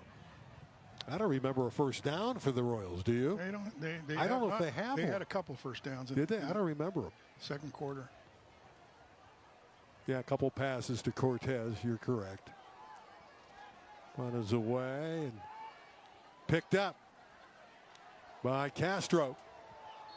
Bentley Castro running into El Camino territory. Pesqueda. So Kennedy starting again in ECR territory.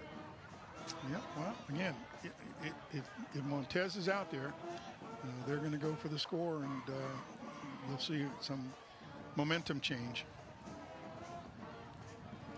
Well, Diego remains in at quarterback. He had 57% of his passes last year for over 1,800 yards.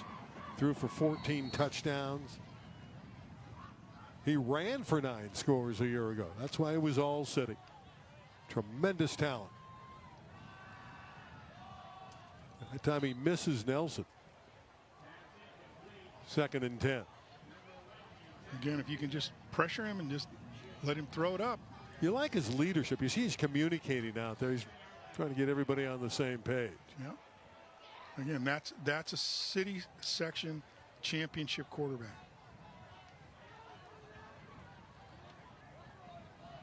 He did lead them to the Valley Mission title a year ago. They have higher aspirations this year. Gonzalez. Nice run inside the 45 of Elko. And again, it's a dust bowl. Ferrelli made the tackle, and actually he was made penetration on the defensive line.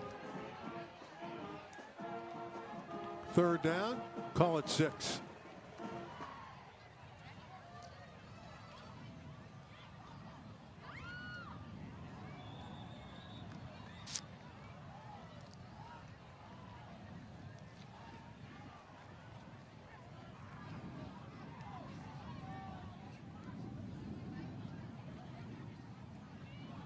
The offense.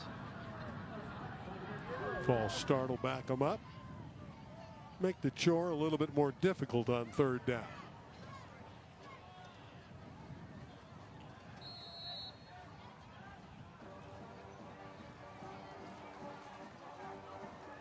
Third and close to 11 to go.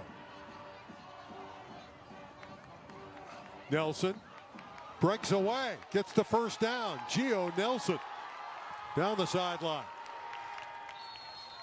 Spectacular play. 3 missed tackles. 3 missed tackles. And again, that makes a great receiver, and he's able to break those tackles. And you see the result. He gets wide open, and you can see it here. 1, 2, 3, 4. 4 missed tackles. And that's athletic ability. That's what takes you to the next level. He is elusive. You know, we talked about it. He really wants that 3rd touchdown, doesn't he? And he's working on it. And he's working on it. So Kennedy threatening yet again.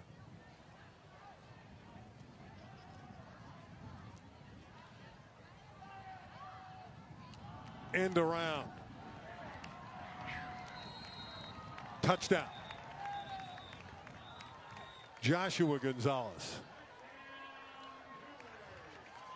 So it's 34-0 as Joshua Gonzalez comes around and scores. And there was no contain on the outside. They collapsed the entire right side of the El Camino defensive line, and no linebacker was able to slip out and make the play. This one is coming back, though. I think that's going to get wiped out. No touchdown. Take it off the board. Late flag. You can see the yellow hanky. So it's back to 28-0. Wiping out the run of Joshua Gonzalez, the JV MVP last year at Kennedy. High snap. But same play. Gonzalez has it. This time they collapsed it. They really did. Nice job on the perimeter by the Royals. Inside of 8 minutes to play, 3rd quarter. Kennedy's had the touchdown call back. They still have some homework to do offensively.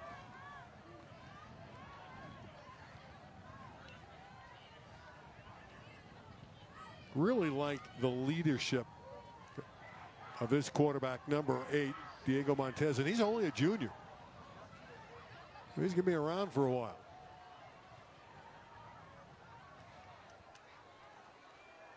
Another high snap. That's a great tackle in the open field, and it's incomplete. That pop freed the ball when it looked like there was going to be some room for Justin Sears. That was an excellent tackle. I mean, when you see this, this is textbook. Puts the shoulder down, wraps up. Elias Melendez did it well, didn't it? Very well done. Again, you can't draw it up any better than that.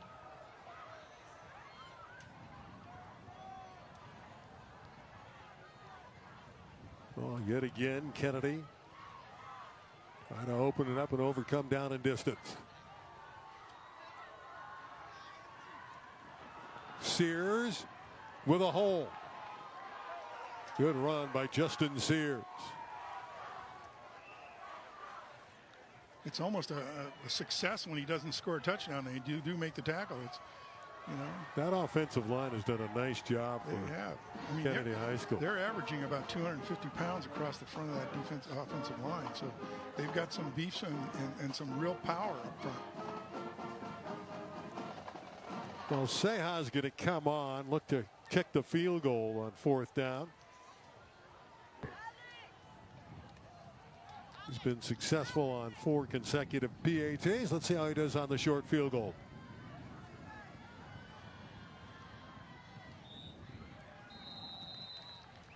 And he's got it. That builds the lead to 31-0. Yeah, football coaches are recruiting soccer kickers today. And he is a soccer player. And he is a weapon. And you think, again, with their schedule, and they're making it look easy here tonight. But, Paul, as you know, they're going to have some tight games down the road. And he could be a weapon. Well, you know, again, the kicker does make a difference. I mean, when you're down 1 point or 2 points and you can kick it from that distance and accuracy, that is truly an offensive weapon. Yeah, he doesn't have a tremendous leg. He's got a good leg, but he's accurate. Yeah. Again, the kicking game, special teams, Randy, is 1/3 of any football team. And when you don't take that seriously, you run the risk of losing games you shouldn't lose. In some respects, it's been more than that tonight. Remember, they got jump started with some onside kicks. They recovered one of them. Exactly. And the run back. And I mean, again, mistakes. And again, you expect that from a young team. And the good thing about that is that Elko can only get better. 31-0 Kennedy.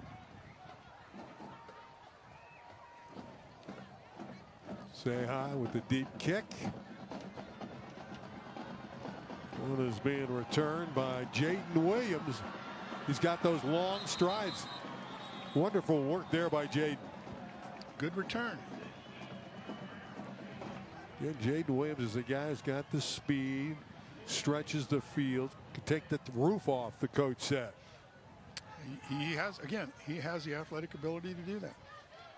Well, did they pick up the flag, or is there a penalty? That's the question. I think they might be bringing this one back. I think they called a clip that really wasn't. Return Block team. in the back. Yeah, Number 2.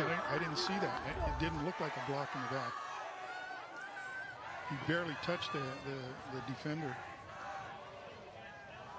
Well, from good field position, once again, El Camino Real will be backed up.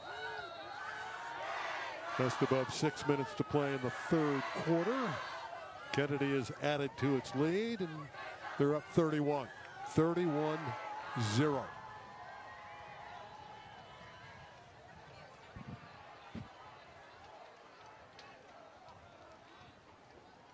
Friedman is still piloting the team. Of course, it's a learning experience for him. There's Walker, who has been and will be, for the most part, one would think this year, the workhorse. Yeah. Again, you basically going to take those younger players and you're going to develop them. This is the time they did do that. This is not going to be the championship year for El Camino, but this is the building year. Well, he's greatly improved, Adrian Walker. He's only a junior, had a lot of snaps last season. And they really think he's had a breakthrough training camp and is ready to go.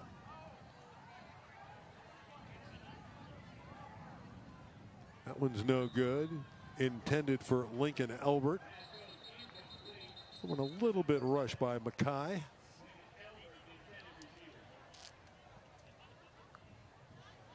It's 3rd down. Against the offense. You know, they gained 5 yards on that one run, and now he went to throw the ball. Again, Coach Highsheet is not setting up any kind of consistent offensive pattern. I'm surprised, actually, to see that. Well, once again, El Camino Real retreating. I didn't see the flag go down, but they backed them up.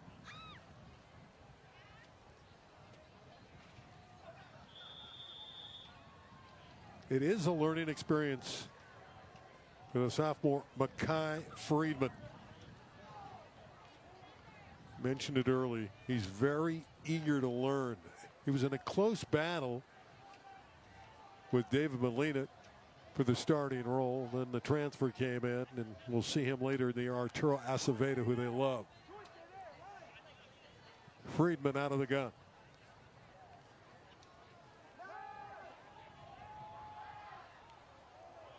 Wanted Cortez, missed him.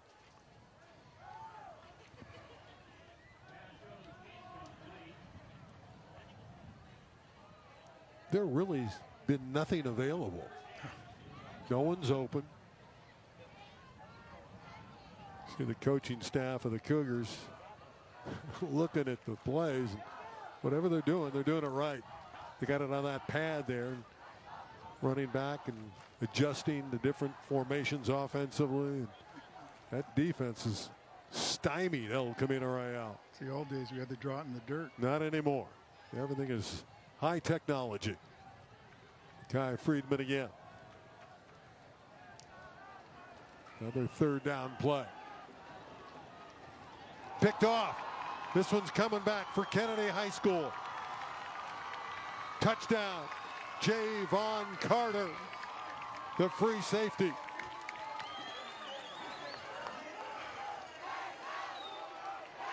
So a golden moment for a golden Cougar, Javon Carter. Bad throw, bad play call. Bad scoreboard for ECR. Yeah. Again, what can go wrong will go wrong, Randy. And for that sideline, exuberance, excitement, joy. Well, the reliable Seha back on for the point after. Another mistake. Again, add them up. 5 mistakes, 6 mistakes, and that's the difference in the game. Carter's pick 6 is build it to 37-0. High snap. Seha had no chance. Stopped by Takai Campbell. And it was the errant snap that derailed the play. The touchdown, the pick.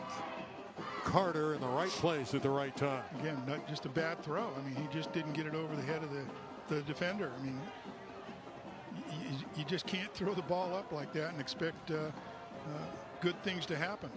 Well, whatever they saw on the pad was right. And at the pad, looking at the formations of El Camino Real, the adjustments defensively worked. If you remember old Coach John McKay for USC back in the 1960s, he said 3 things happen when you can throw the football and 2 are bad. Yep. And that was one of them that you just saw. Complete interception. One good thing, obviously, is to make a catch. Yeah, but that's 1 out of 3. Yep. You know? John McKay was the guy who had a delightful personality. Did a great job at USC. Led him to national titles. Had his own TV show in LA at one point. He had a coach's show that was very popular. Well, ready to kick off yet again is Francisco Seha. Ball's on the ground. Williams dropped it. Picked up by Parham, and he's buried. You know, I had the privilege of being recruited by USC before I chose Washington. And when you go down and meet Coach McKay, he had a booth at Julie's restaurant. Yeah, he did. And they were recruiting players. Each had their recruiting coach with them, and you sat in your booth, and then you had your moment with Coach McKay. And with me, he flipped over his mat, his dinner mat, and drew a picture of the United States and said, we recruit here in Southern California. And he drew a circle around the LA area, and he said, Notre Dame recruits all around this country. And he colored it in, and he said, can you beat Notre Dame? That was his recruiting question. And your answer? Well, of course. Yes, sir. Absolutely. I never forgot that. Why'd you go to Washington? It's a long story. How much time you got? Well, we may have some time. It's 37-0. And Walker again is bottled up. And the 4:20 left in the third. All Kennedy Cougars tonight in Granada Hills. Well, why'd you go to Washington? Well, I had to basically leave Los Angeles for a while. And Tell me where you played high school ball. I played high school ball at LA Poly, Sun Valley, then went to Valley Junior College. Had a great career there, right? I did. I played, got lucky, and got a lot of opportunities to go on to other schools. And Washington was the only school that played in the Rose Bowl in the 60s other than SC or UCLA. And I think Oregon State was once. But I wanted to play in the Rose Bowl, but I needed to move out of LA. And Washington was the choice. Don James was a great coach. Yeah, but it was Jim Owens when I was there. Well, you didn't play with James at all, huh? There's another one that's deflected, nearly picked. No, but I had the opportunity of helping Washington recruit in the San Fernando Valley. I would go to high school games, and I get their A-list players, and had the privilege of Coach James coming to my home and presenting me with the Rose Bowl ring, Rose Bowl watch from 1991 championship, and he's the one who taught me that football's 3 parts. Well, you had to be proud. Washington going to the national finals last year, losing to Michigan, but runner-up nationally is not too bad, is it? Yeah, but Michigan's always been a thorn in Washington's side. When we played my senior year in East Lansing for Michigan State, and the following weekend in Michigan and Ann Arbor. It was a tough 2 days, tough 2 weeks. Well, it's been a tough night for Elko. Let's see if they can get it going here. No good. Thrown behind Williams. Again, this is a young quarterback, a 10th grader, Mekhi Friedman, trying to move the football team. And El Camino Royale has been just stopped completely tonight by a very aggressive Kennedy defense. It's not a running clock, by the way. It will be when they get to the 4th quarter. Oh. One would think. It's supposed to be after 35 points. El Camino Royale punting it away again.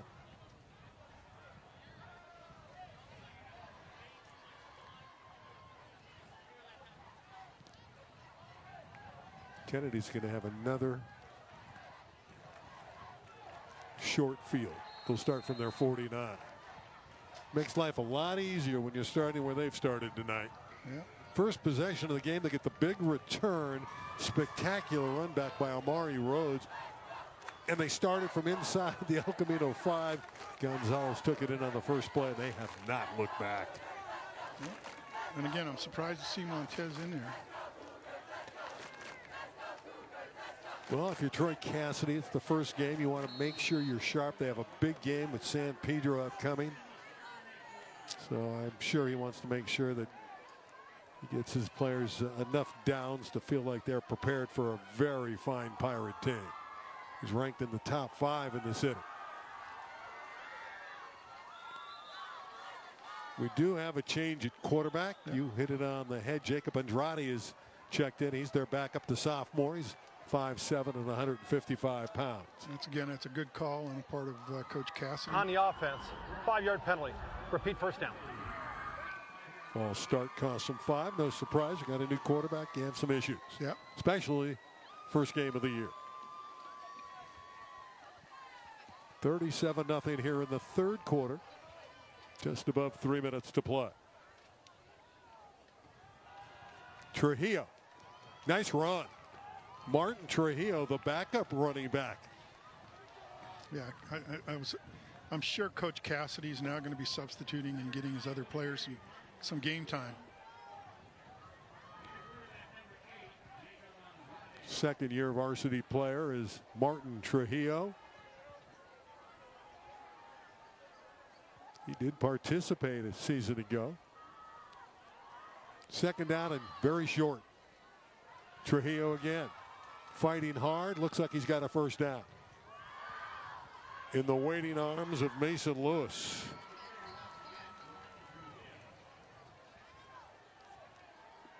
See if they give him enough yardage for the first down. It's going to be close.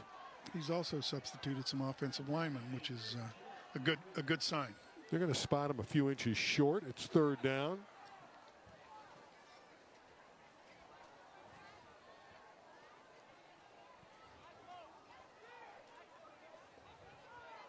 So it's third and less than one. Sears is in the backfield, number 3, Justin Sears.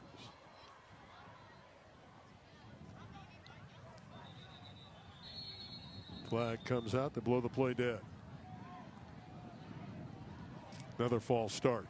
Well, again, they've substituted players now, so you're going to start to see that because it's going to Number 84. it's going to change the momentum a little bit. It's not going to affect the score, but it's going to give these younger players a chance to get some field time. Again, Troy Cassidy now looking at his roster. I thought he might keep his team in there intact through the third quarter, but he's going to those reserves now. Well, he's going to give them some playing time because when they come up against San Pedro and they come up against some of those tougher teams, they're going to need these backups that are going to be able to play. And then, God forbid, somebody gets hurt and these kids have to step in. Sure. That they need this kind of opportunity when you have a big score.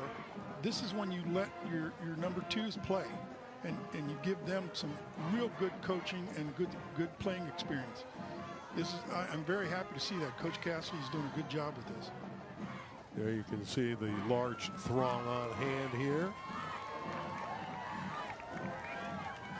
I always get nervous when the cheerleaders go into those pyramid formations. Happy she was successful, I might add. So you don't want to hear any more Michigan stories? No. That's run its course. How about Ohio State? No. We'll keep it right here. All right, good. I don't want to embarrass myself anymore. No, you're fine. Third down. 6 to go. Andrade to the air. Driving forward is Carter. That's Jaden Carter, the 14-year-old. Very good. He made it. First down. What a future, huh? He didn't want to quit. I mean, did you see his leg drive? He's a big kid at 6'2". He's 180 pounds already. He had 2 people hanging on him. Didn't get the first down. You mentioned it. Yeah. And here you're developing a backup quarterback in Andrade as well. But you only have a junior quarterback in Montez, and he's coming back anyway. Yeah, but you want the backup just in case. You got to have it. Got to. This is only a sophomore who's throwing it here. And had a lot of hang time to it. It was in the air a long time for Amari Rhodes. Not a whole lot, but he brought it down. Nice catch by Rhodes going up the imaginary ladder. Minute to go in the third.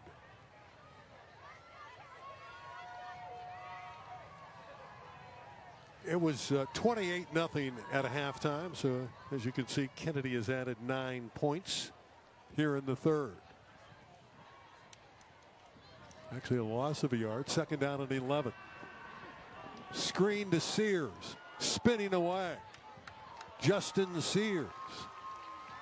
Nice job by Sears.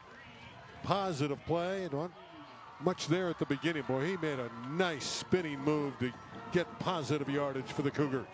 Again, that's what, you want to see that in a receiver because that is what, that's hard to coach. You got to have instinct to be able to do that. And that's exactly what you see here. Great move. Great reception. They're down and 4. Final play of the quarter. Up the middle. First down and a lot more. Running hard is Martin Trujillo. He's on his way. Touchdown, Kennedy High School. First stringers, second stringers, doesn't matter. No. Talent is talent is talent. What a night for Kennedy. That takes it to 43-0. And they want more. Yeah.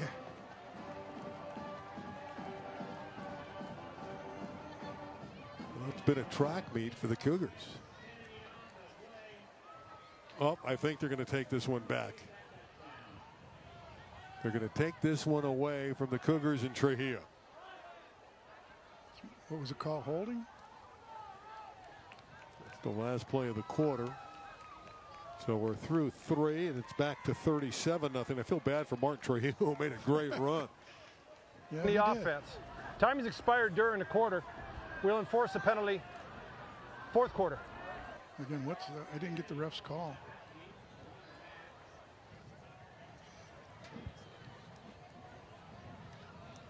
So we're through 3 quarters. It's 37-0. We erase the touchdown run.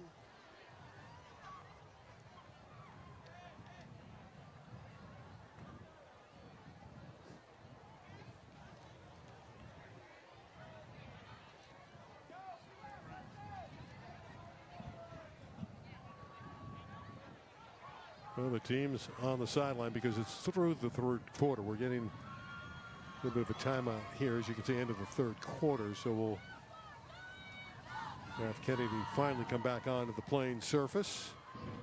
Did you get the call for? No, I'd probably hold, but we're a long way from the field, and that it was the last play of the quarter, and they didn't really signal. You can see they're still talking about it.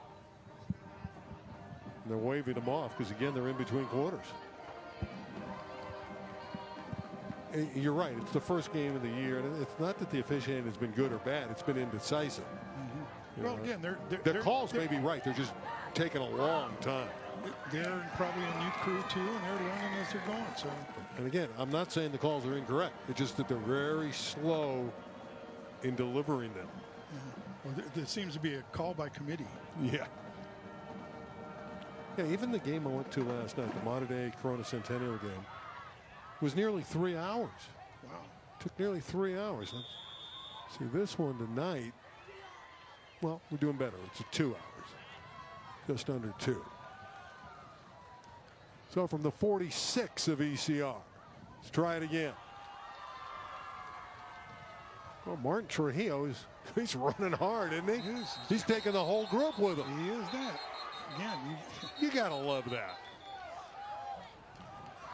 He is not to be denied. Yeah, number 9's a football player. They took my touchdown away. Coach, I want the ball back. Not to be denied. You love seeing that in an athlete. You just, no quit in this person. He's got 2, 3, 4 people stopping him, and he's still moving forward. In a running back, one of the things you love is leg drive, and this kid's got leg drive.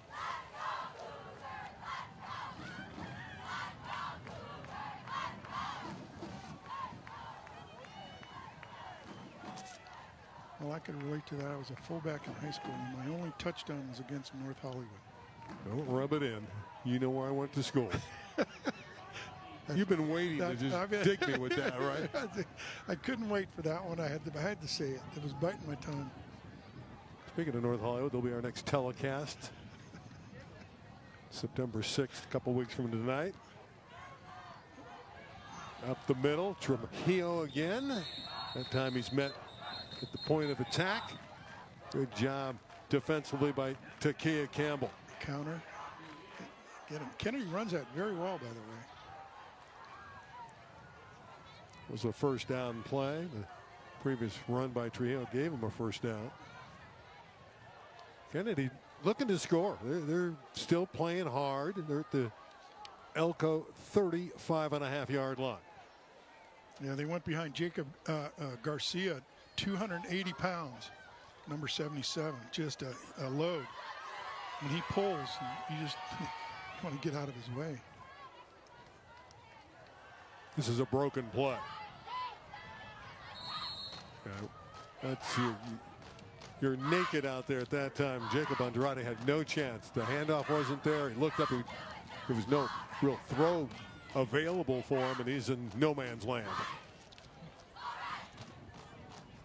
This continues to give Elko a little bit of hope. I mean, you want to keep him there. You don't want to let him score again, and you want to try to get a couple points on the board yourself now. Yeah, a lot of pride at stake here. Justin Sears back in, number 3. On 3rd down and a dozen. Last time they did this, they ran the ball. No, this time they ran it, throw it. Andrade in trouble, and down he goes. Tremendous rush from the outside from Nick Genovese. Yeah, again, Nick was unblocked. I mean, again, when you're unblocked, you need to make these plays. And Nick was able to pull that off. I think that's the first time we called his number defensively. Yeah, he's one of the better players on the El Camino team, and this is a terrific effort. Just comes in unblocked.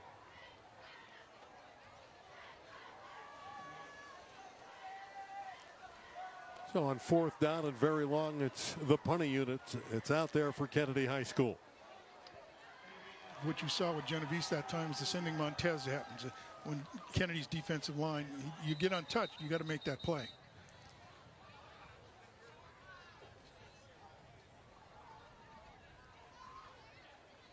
On the offense.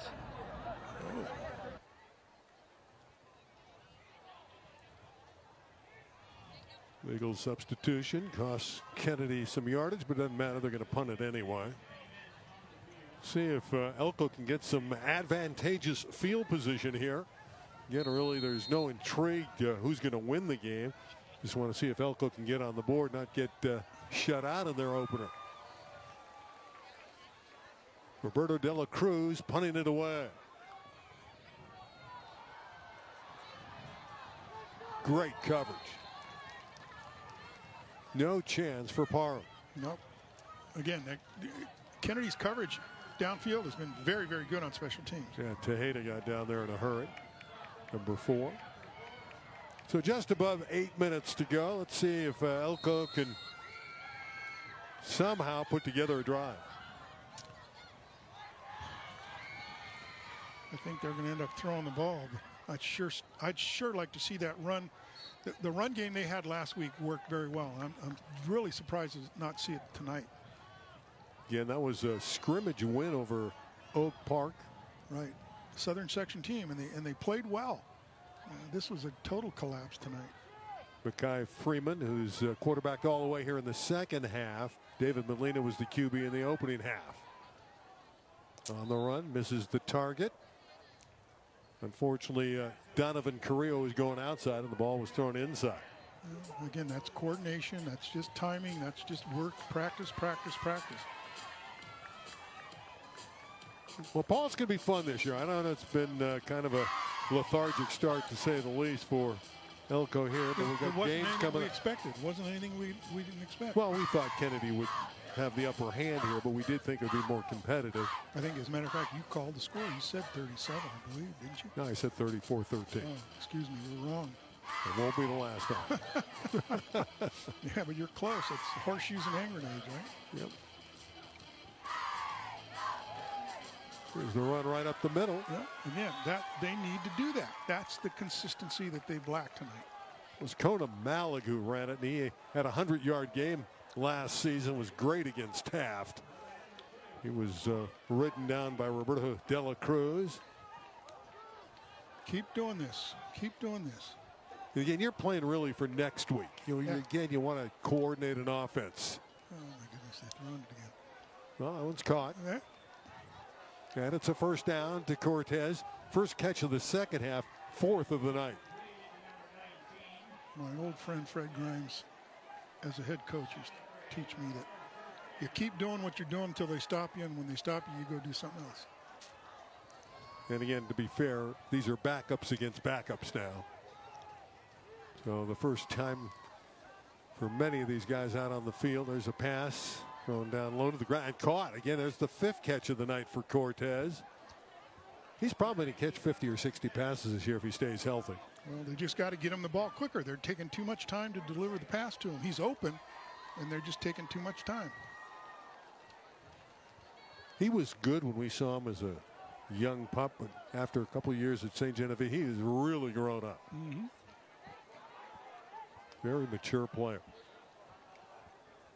5.5 minutes remains and a Kennedy route. Pressure on the quarterback. It's underthrown and nearly intercepted. Wanted Williams, but again, when you put that kind of heat on the QB, That was not an easy delivery at all for Mekhi Friedman. No.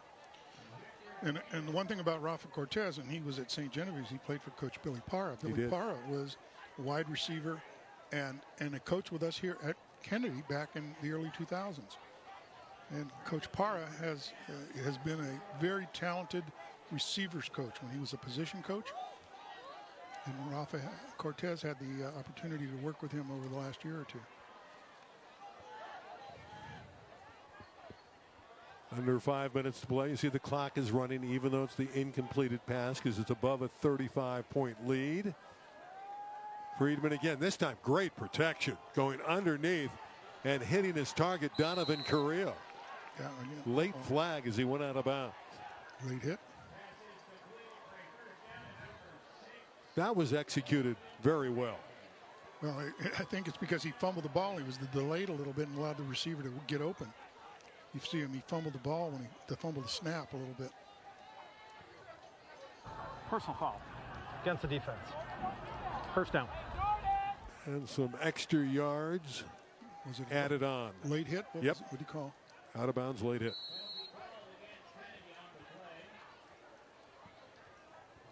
Just gave him enough little time to break open. Right there. There's the late hit.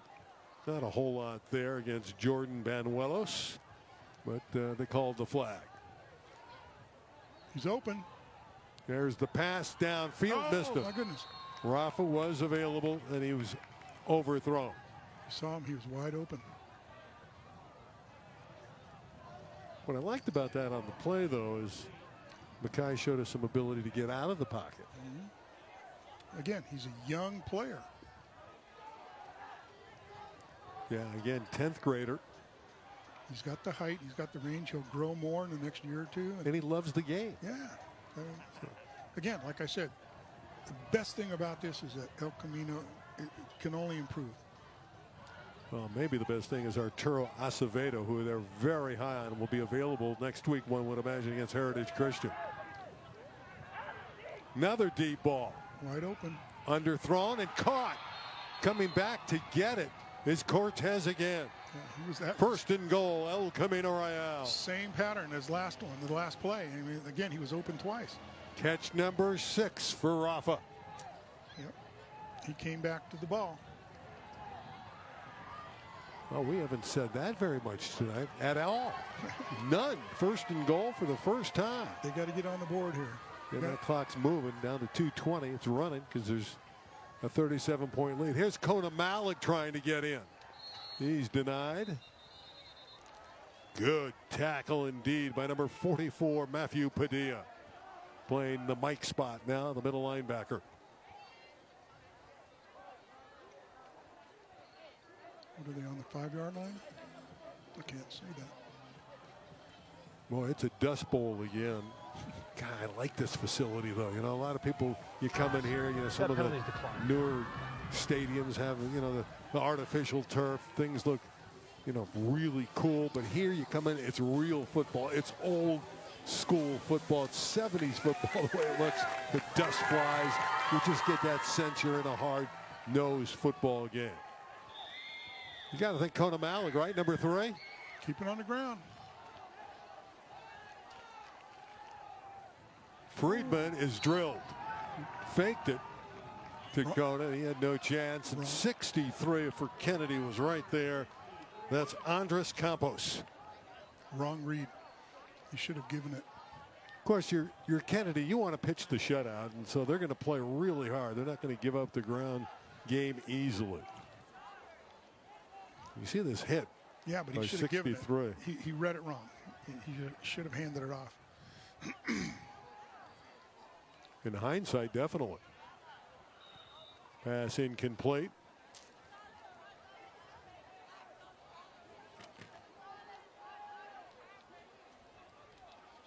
Oh, this would be disappointing if they don't get one in here. You can see that guy came to the sideline, the 10th grader, Mekhi Friedman. Just 155 pounds, so you know they're going to add some weight on him. And a great experience to get this many reps, this many downs as the second teamer tonight. Again, he's retreating. That one's knocked away and nearly intercepted into and out of the hands of the defender downfield. Real close to a pick. Victor Hamamilo had a chance to intercept it, as did Roberto de la Cruz.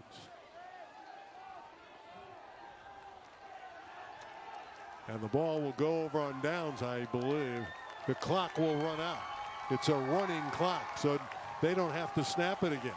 So we're down to 20 seconds. This is going to be your final score. 37-0 will be the final total.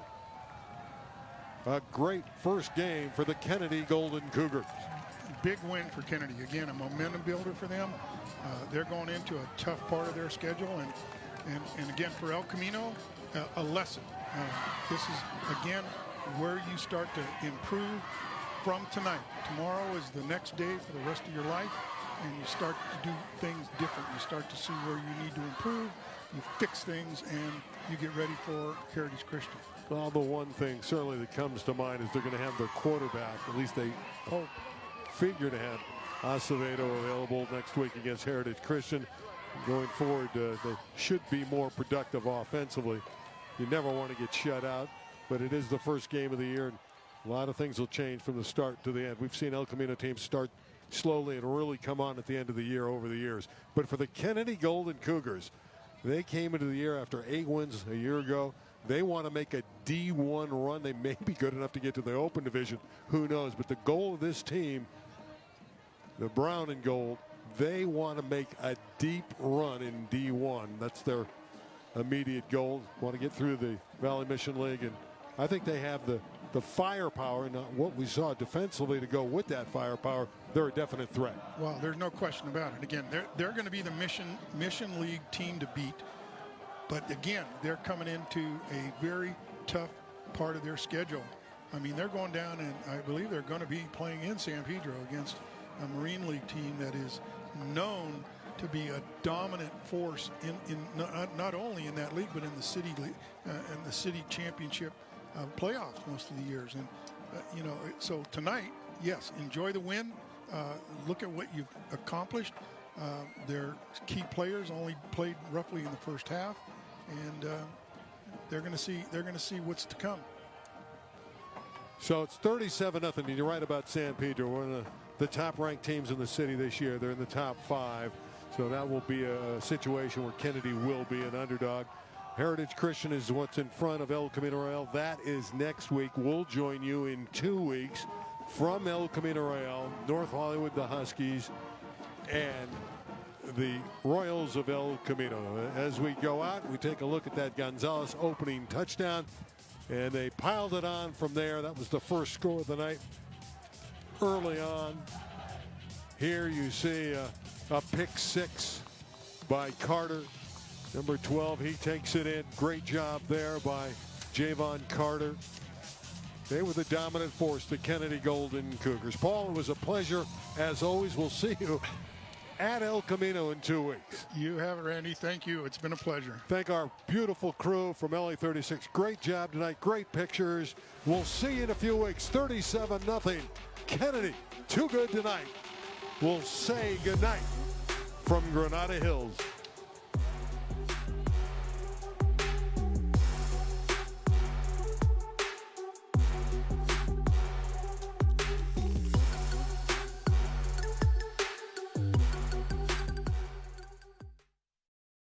You're watching LA36, television dedicated to lifelong learning.